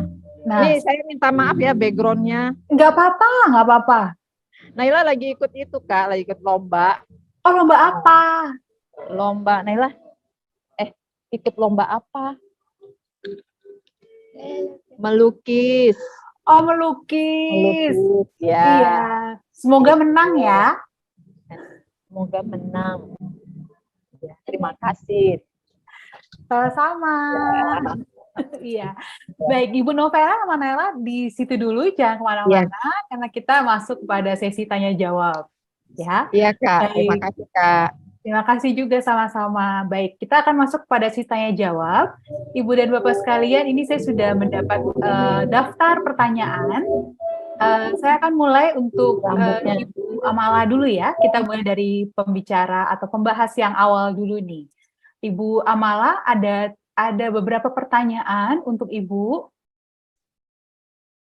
Minimal dijawab 1, maksimal 2 ya, Bu? Enggak. Mohon semuanya bisa dijawab, Bu. Ya, terima kasih Bu Amala sudah terlihat. Saya akan bacakan ini pertanyaan pertama. Apakah Rutgers menyentuh juga cash pro? Saya bacakan semua pertanyaan dulu ya Bu ya. Mungkin bisa dijawab sekaligus atau mungkin ada yang satu persatu. Harus dijawab satu persatu. Baik, pertanyaan pertama. Apakah Rutgers menyentuh juga cash pro bagi peserta didik berkebutuhan khusus sekalian sosialisasi pernikahan usia dini yang angkanya masih tinggi saat ini? Kemudian pertanyaan berikutnya, apakah sudah ada kebijakan atau peraturan untuk penerapan pendidikan cash pro bagi peserta didik di SLB? Nanti ini mungkin untuk Bu Amala dan nanti bisa juga untuk dari Dinas Pendidikan atau guru SLB ya. Yang ketiga adalah untuk Rutgers, apakah ada modul video atau alat peraga yang dapat dibagikan kepada semua SLB agar dapat mempermudah guru dalam penyampaian materi, karena untuk dapat menyampaikan materi tersebut ada tantangan tersendiri. Silakan Bu Amala. Oke, baik Kak Tasya, ini kayaknya jaringan di internet di rumah saya mulai buruk. Jadi kalau pas freeze lagi nganga gitu, mohon dimaafkan. Nah, yang pertama tadi tentang kebijakan dulu barangkali ya. Jadi secara tertulis sebetulnya ada kebijakan-kebijakan yang terkait pendidikan kesehatan reproduksi, tetapi memang belum masuk disebutkan ke dalam ranah pendidikan. Namun demikian, dalam 2-3 tahun terakhir, ini memang sudah ada perjanjian kerjasama antara Kementerian Kesehatan dan Kementerian Pendidikan untuk menjalankan implementasi PKRS ini, dan bukan hanya di tingkat SMP-LB, tetapi juga untuk SMP di sekolah umum. Jadi ada target-target yang ingin dicapai bersama sampai dengan tahun 2023. Sekian banyak sekolah sudah harus mendapatkan pelatihan, kemudian juga sekian banyak guru sudah menerima pendidikan kesehatan reproduksi dan seksualitas. Saya sebetulnya senang sekali karena kalau programnya sudah dikelola oleh Kemendikbud, itu tentunya secara masif akan dilakukan. Pertanyaan kedua tadi tentang peserta didik berkebutuhan khusus dan kaitannya dengan perkawinan anak. Terima kasih, bagus sekali pertanyaannya. Jadi memang saat ini ada 2 program di Rutgers. Yang pertama adalah Power to Youth. Ini memang khusus untuk melakukan pencegahan perkawinan anak, pencegahan kehamilan remaja, dan juga kekerasan berbasis gender. Nah, kami sendiri juga memiliki program yang sekarang Right Here Right Now yang fokus kepada anak-anak berkebutuhan khusus. Tapi memang belum dihubungkan bagi anak berkebutuhan khusus yang melakukan pernikahan anak. Jadi memang ini juga pertanyaan sekaligus masukan buat Rutgers. Karena sebetulnya produk pengetahuannya sudah ada, hanya saja memang kemudian melingkan kedua kelompok dan juga pengetahuan ini yang perlu kita lakukan untuk tahun 2023 mendatang. Jadi kalau isu-isu pernikahan anak sendiri memang sudah dilakukan sejak lama ya, sejak tahun 2016 di dalam kota dan desa yang berbeda. Dan saat ini termasuk di dalamnya adalah Jawa Barat, Jawa Timur, dan Nusa Tenggara Barat. Begitu kira-kira. Saya lupa pertanyaan terakhir adalah tentang... Pertanyaan yang terakhir tentang apakah Rutgers punya modul, video, atau alat peraga yang dapat diberikan kepada semua SLB untuk memudahkan guru memberikan materi?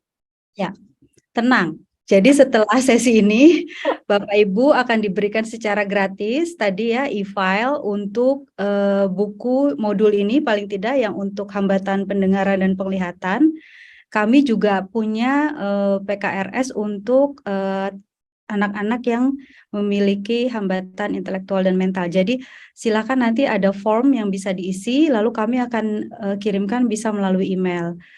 Namun bila Bapak Ibu juga ingin dalam bentuk hard copy pada jumlah yang terbatas, selagi masih ada kita akan bantu untuk kirimkan. Jadi jangan khawatir, sementara untuk media belajar dalam bentuk video dan lain-lainnya, Bapak Ibu silakan kunjungi saja website Rutgers.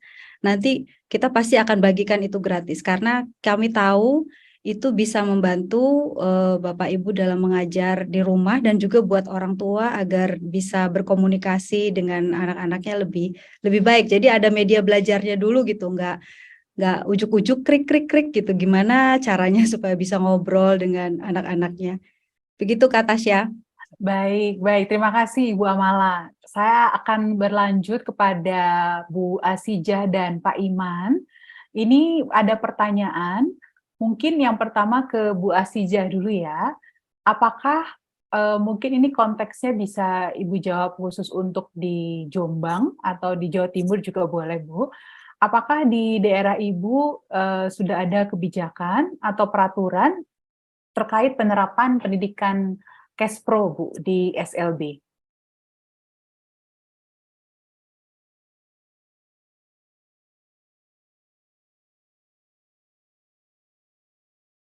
Jadi ini sepertinya menanyakan tentang Kebijakan ya? Iya, regulasi untuk penerapan Kespro apakah sudah sampai belum di sana, Bu? Terima kasih atas pertanyaan yang diberikan. Utamanya kalau kesehatan reproduksi sampai saat ini di Jombang belum ada. Nah, yang saat ini sedang proses adalah Perda untuk perlindungan perempuan dan anak. Sampai saat ini sedang on progress. Tapi kalau spesifik cash pro belum ada. Oh, baik, baik. Jadi masuknya ke situ dulu ya, Bu, sementara belum ada ya, Bu, masih ya? secara umum, kesehatan perlindungan perempuan dan anak. Perlindungan perempuan dan anak. Baik, matur nuwun Bu Hasijah atas Sama-sama, Ibu. jawabannya. Nah, ke Pak Iman nih, Pak, ada peserta yang bertanya, saya wali kelas dari SMP LB Tunarungu yang peserta didiknya mulai mengalami pubertas.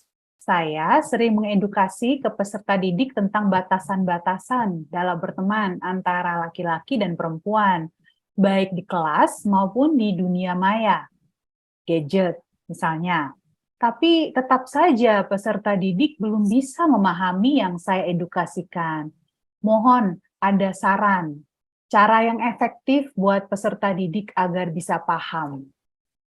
Nah, tadi Pak Iman sudah banyak sharing ya tentang cara-cara tentang misalnya menggambarkan menerangkan mengenai mana sentuhan boleh, mana sentuhan tidak boleh. Nah, ini pertanyaannya kalau tadi kan Pak Iman cerita mengenai tunagrahita ya.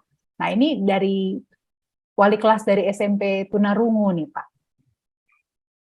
Terima kasih. Kebetulan saya juga wali kelas anak tunarungu juga. Jadi kalau misalkan anak puber itu juga agak-agak susah gampang ya. Apalagi di kelas saya juga ada yang pacaran juga kan gitu. Dan orang tuanya juga saling mengerti kan gitu. Ketika bangkunya itu berdekatan, ketika saya nggak ada keluar itu mereka berdempet. Ketika mereka masuk, mereka dempet langsung kamu pojokan sana. Saya bisa kan seperti, dan itu harus fokus, tetap harus konsisten, dan juga harus bekerjasama dengan orang tua. Kadang-kalanya kan ada grup wali kelas ya, karena dalam satu kelas itu ada 6 siswa, jadi itu ada grup kelas. Jadi saya juga menghimbau kepada orang tua, tolong dicek HP anaknya kan gitu. Iya, HP anaknya tolong dicek, mungkin ada hal yang tidak tepat dan sebagainya. Memang harus benar-benar fokus dan juga memberikan pengertian, tidak hanya ucapan saja, tapi juga ada film-film yang bagus untuk pendidikan cash pro, bisa dicek nanti di internet itu kan ada, atau video-video yang sudah dibuat sama teman-teman Rugef atau LSM yang lain itu di YouTube, insya Allah ada seperti itu. Dan dampak dari apa yang mereka lakukan, kayak pacaran yang terlalu keterusan kayak gitu, itu dampaknya apa, dan itu lebih banyak diajak ngobrol daripada kita, jangan sampai kita menghakimi mereka kayak gitu. Baik. Nah, Pak Iman nih, saya terluput ada satu lagi nih pertanyaan untuk Bapak mengenai pengalaman bekerja di sekolah. Apakah ada tantangan khusus yang dihadapi untuk mengajak guru lain selain Pak Iman ya, supaya bisa ikut aktif juga seperti Bapak? Dan yang kedua, bagaimana cara berkomunikasi antar sesama kolega guru dalam mengajar murid, peserta didik, maupun berkomunikasi dengan murid dan orang tua? Pada dasarnya, orang ketika masuk di SLB itu kan IPK 4,0 itu kan nggak begitu penting ketika dia tidak ada rasa kepedulian. Karena yang kita hadapi itu orang-orang unik gitu loh. Kalau terlalu pintar teori 4,0 IPK-nya ya nggak laku di SLB, karena kita ngajarnya dari hati dan memahami kemampuan yang memanusiakan manusia seperti itu. Untuk tantangan mengajak guru, saya kira semua guru SLB itu sangat memahami kondisi anak-anaknya, karena belum ada misalkan konsep case pro itu di SLB sudah diajari daily living kayak seperti itu, bagaimana bisa mandiri. Nah, itu kan juga bagian dari case pro, bagaimana mereka berpakaian secara mandiri, ngancing baju, hal yang simpel seperti itu, dan itu bertahap sampai ke jenjang SMA. Ada juga yang masih belum pakai pembalut, masih belum bisa karena orang tuanya nggak serantanan itu, apa ya nggak serantanan itu, nggak kasihan. Akhirnya ada pernah kasus sampai darahnya haid itu ke kursi kan gitu, seperti itu. Iya. Jangan lupa kalau hari itu dia lagi haid seperti itu. Nah, Baik. memang untuk konsistensi. Jadi pada dasarnya semua guru sudah memahami tentang daily living-nya. Tapi untuk materi case flow yang komprehensif itu yang memang perlu menjadi tantangan PR kita seperti itu. Dan yang menjadi tantangan kita dan Tuggef dan Kemendikbud juga kan gitu. Karena kita sudah melakukan, tapi pada waktu itu kita melakukan secara by case. Ya kan, ketika ada kasus bisa kita tangani. Kalau untuk daily living memang itu setiap hari ya. Kalau misalkan materi yang bertahap, yang sampai dari tingkat rendah sampai tingkat itu secara modul kita belum tersosialisasi dengan bagus.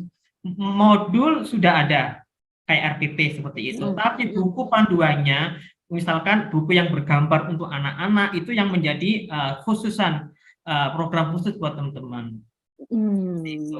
Nah, karena saya ini tidak hanya guru saja plus aktivis, mungkin tingkat keaktifannya mungkin dikira saya mungkin saya lebih aktif karena memang saya di LSM juga. Jadi ada yang guru pure, guru 100%, ada yang guru plus aktivis seperti itu. Dan lebih memantapkan bagaimana berkoordinasi tidak hanya di dunia SLB, tapi orang-orang yang tidak memahami SLB itu akan memahami dunia disabilitas, maka akan menjadi masyarakat yang inklusi. Kita tidak akan menjadi masyarakat inklusi kalau mereka aja yang tidak tahu, tidak pernah kita ajak berdiskusi seperti itu. Baik, terima kasih banyak Pak Iman. Kita memasuki puncak acara live webinar kali ini, yaitu untuk peluncuran buku digital ya, buku e-book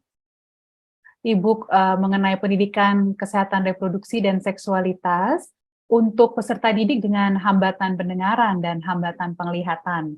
Nah, namun sebelumnya masih sembari panitia bersiap-siap untuk peluncuran e-book ini atau buku digital ini, saya mau kasih satu pertanyaan lagi untuk Ibu Amala Rahmah. Ibu Amala Rahmah, apakah masih bersama saya? Iya, masih Kak Tasya. Oh iya, satu pertanyaan terakhir sembari panitia menyiapkan launchingnya, Bu.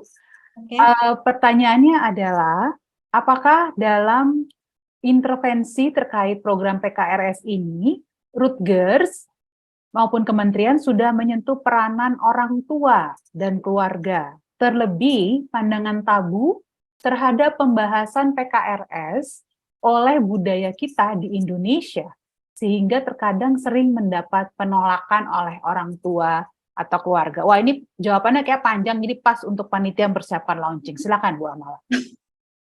Terima kasih Kak Tasya. Jadi kalau menyentuh orang tua, ini memang karena ada konsep kerja pendekatan sekolah menyeluruh begitu ya. Karena kan anak-anak kita ini tidak hidup di ruang hampa gitu. Dan anak ini cenderung juga imitatif gitu dari lingkungannya. Jadi biasanya kalau anak-anak membicarakan apa itu hal-hal yang buruk dan kurang berkenan, yang pertama-tama harus refleksi orang-orang dewasa di sekitarnya, karena mereka nggak ujuk-ujuk tahu aja tentang itu gitu. Nah, jadi selain guru, orang tua, bahkan sebetulnya tokoh-tokoh masyarakat di sekitar sekolah, kemudian tokoh agama itu kita memang libatkan, terutama dalam kaitannya untuk memastikan kebijakan yang ada di daerah yang berpengaruh terhadap bagaimana sekolah mengimplementasikan program ini, sangat kita rangkul semuanya gitu. Nah, bahwa tadi ya tentang miskonsepsi terhadap kesehatan reproduksi dan juga mispersepsi, itu memang hal yang menurut saya kayak ya udah seperti kita makan minum lah setiap hari, karena itu kayaknya nggak akan bisa selesai dalam 5-10 tahun gitu.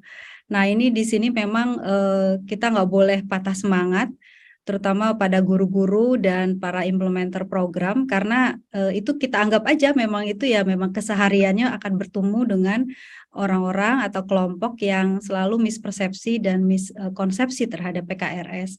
Jadi daripada kita fokus terhadap itu, kita lebih baik terus jalan sambil kita merangkul pihak-pihak yang memang sudah memahami betul bahwa ini penting untuk kehidupan anak-anak kita gitu, untuk kita juga gitu.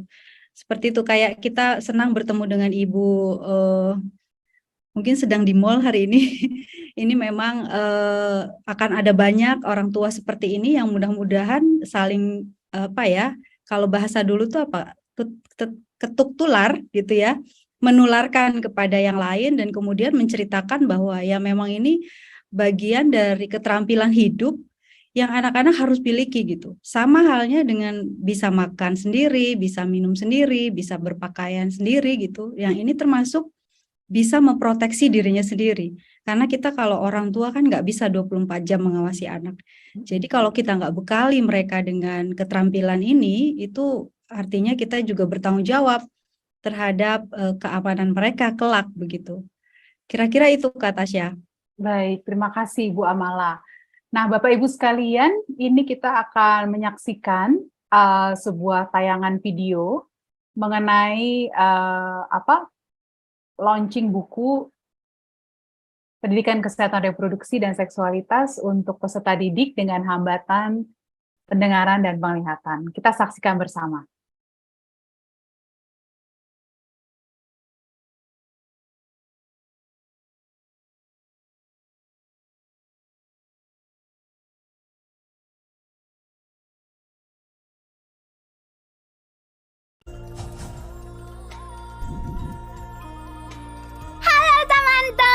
Namaku Disha. Namaku Billy. Dan ini tas kami.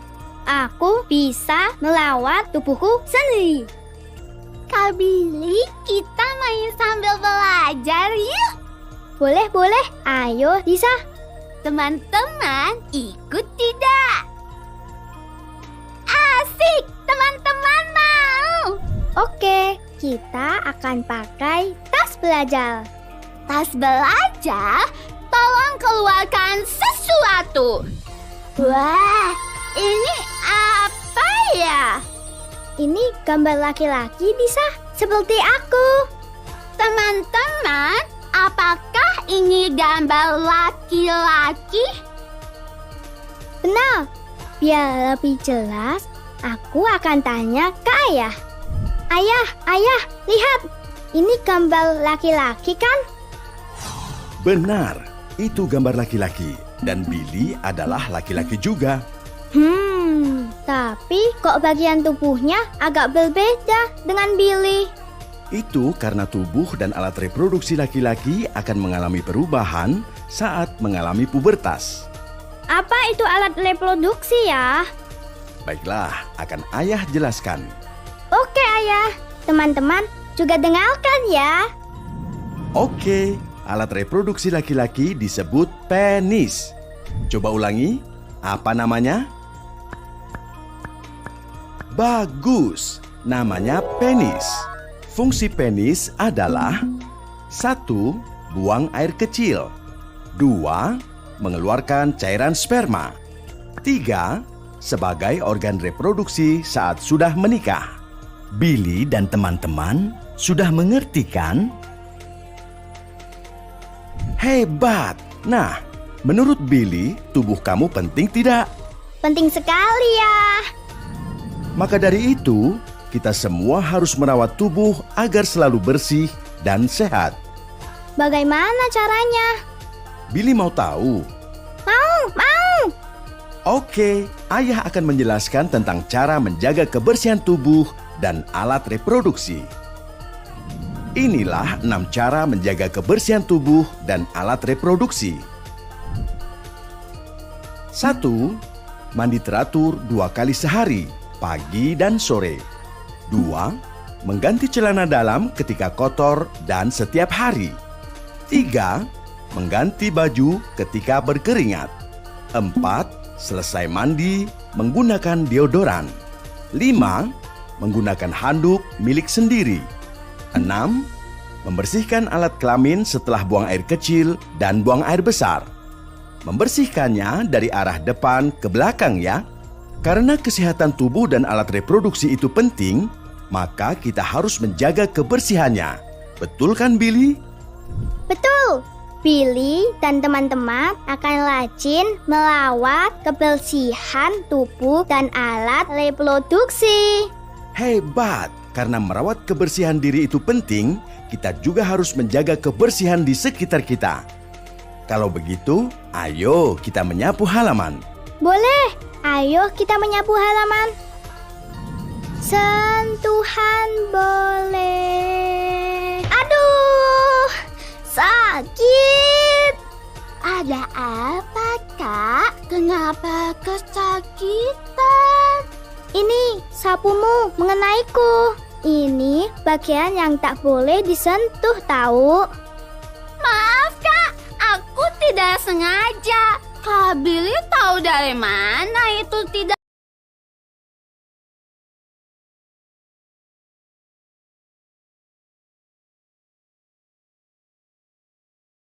Baik, Bapak Ibu sekalian, mohon maaf tadi sepertinya ada kesalahan teknis terkait mengenai video launching, karena sebenarnya itu lebih menerangkan mengenai video Disa dan Billy, salah satu video edukasi yang sudah dibuat oleh Rutgers. Nah, mungkin Bu Amala, kita bisa langsung saja ya bersama-sama melaunching buku ini, Bu. Iya, boleh Kak Tasya. Baik. Mungkin Bapak Ibu sarankan untuk memperlihatkan bukunya barangkali gitu ya. Oke, kita perlihatkan bukunya dulu ya, Bu ya. Baik, saya akan share screen nih. Jadi bukunya Bapak Ibu sekalian berupa digital. Jadi Bapak Ibu, langkah pertama yang perlu dilakukan adalah Bapak Ibu pergi dulu ke website-nya. Bapak Ibu bisa lihat di sini, yaitu di Rutgers, rutgers.id, Rutgers.id, ya. Nah, sudah Bapak Ibu pergi ke sini, Bapak Ibu bisa pergi ke menu ini. Ini kelihatan nggak ya, Bu Amala ya? Kelihatan. Saya perbesar lagi. Kalau saya cukup ya. Cukup ya. Buat yang bermata usia 40-an cukup, Kak. Jelita kita, Bu, jelang 50. Jadi ini, Bapak Ibu sudah pergi ke website Rutgers Indonesia, lalu Bapak Ibu masuk ke menu pengetahuan. Di sini ada menu tentang, menu program, menu ruang berita, menu pengetahuan, menu ruang belajar, dan menu webshop. Nah, Bapak Ibu masuk ke menu pengetahuan, lalu buku dan modul. Nah, ya. Kemudian Bapak Ibu bisa ke bawah. Nah, ini dia Bapak Ibu sekalian. Banyak sekali tuh buku-buku. Banyak sekali buku-bukunya, ini semuanya gratis. Ya, namun kalau kita mau membahas seluruh buku pengetahuannya harus nambah sampai jam 7 malam nih. Saya lapar nanti, Bu Amala. Jadi yang Bapak Ibu sesudah tadi ya, saya ulangi, ke Rutgers Indonesia dulu, masuk ke menu pengetahuan, masuk klik ke buku dan modul, lalu klik yang ini, yang buku panduan guru untuk mengajarkan pendidikan kesehatan reproduksi remaja bagi siswa tunanetra dan tunarungu. Saya besarkan lagi ya, supaya terlihat lebih jelas. Sebentar. Zoom in. Oke, jadi bukunya yang ini. Bapak Ibu silakan klik di sini.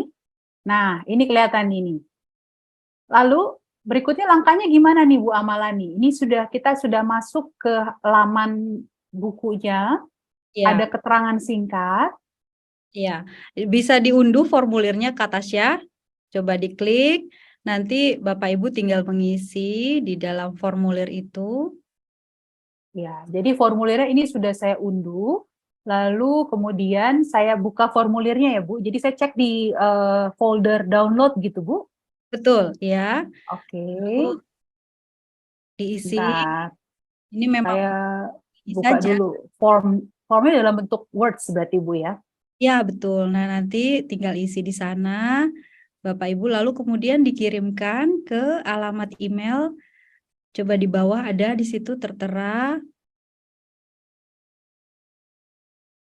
Nah, di sini sebentar Kak Tasya boleh naik. Oh ya.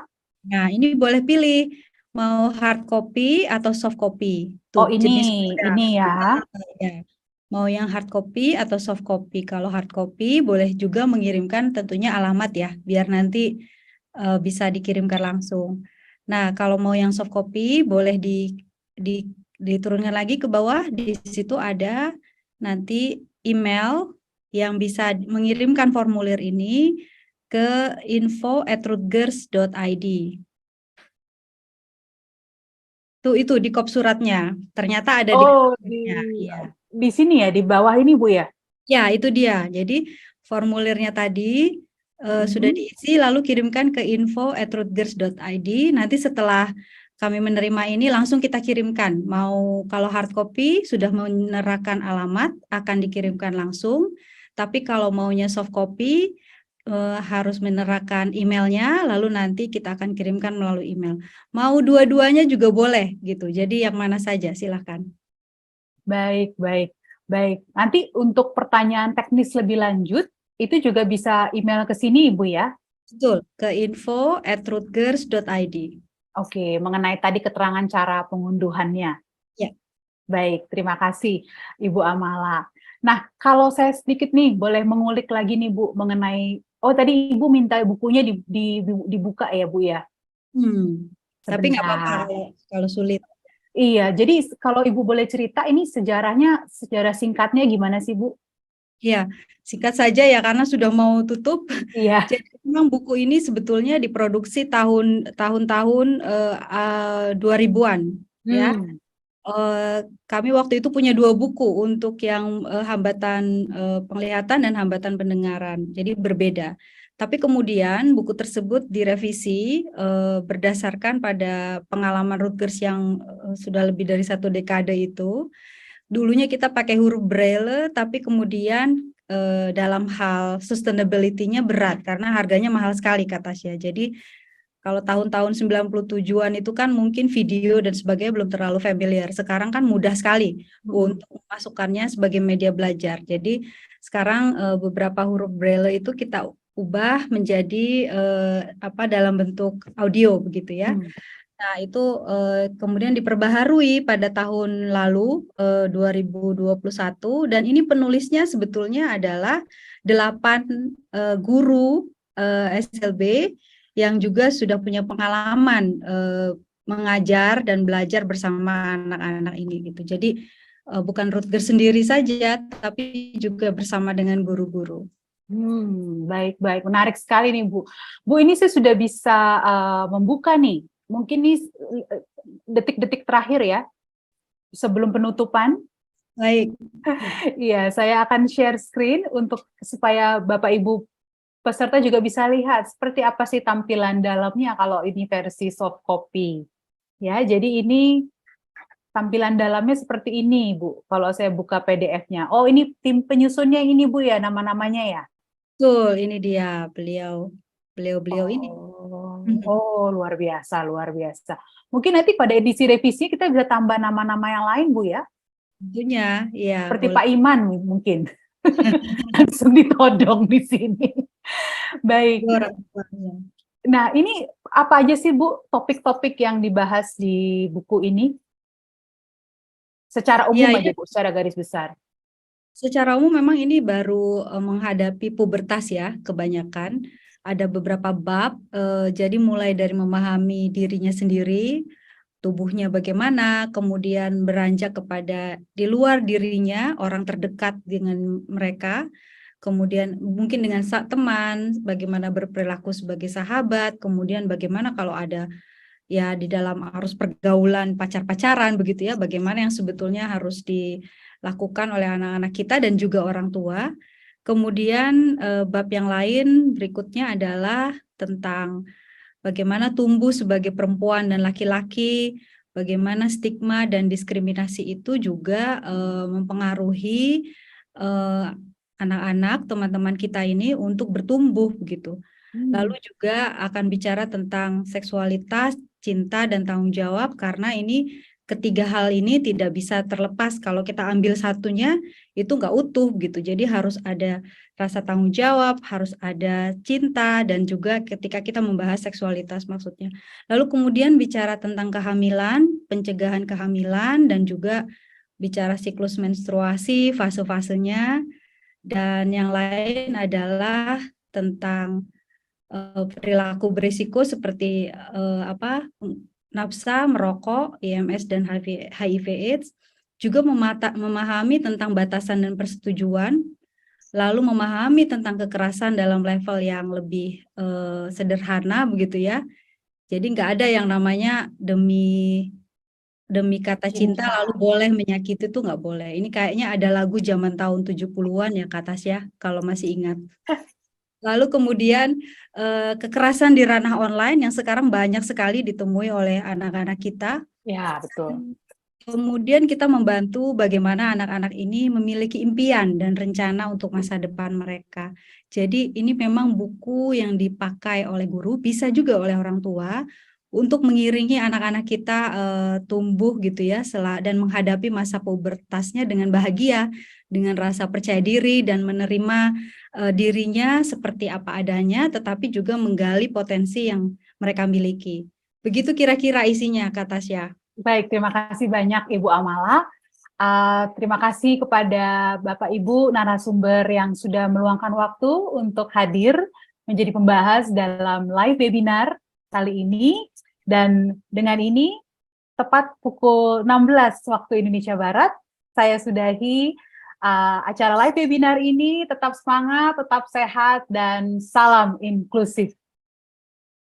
Terima kasih Bapak Ibu sekalian. Terima kasih.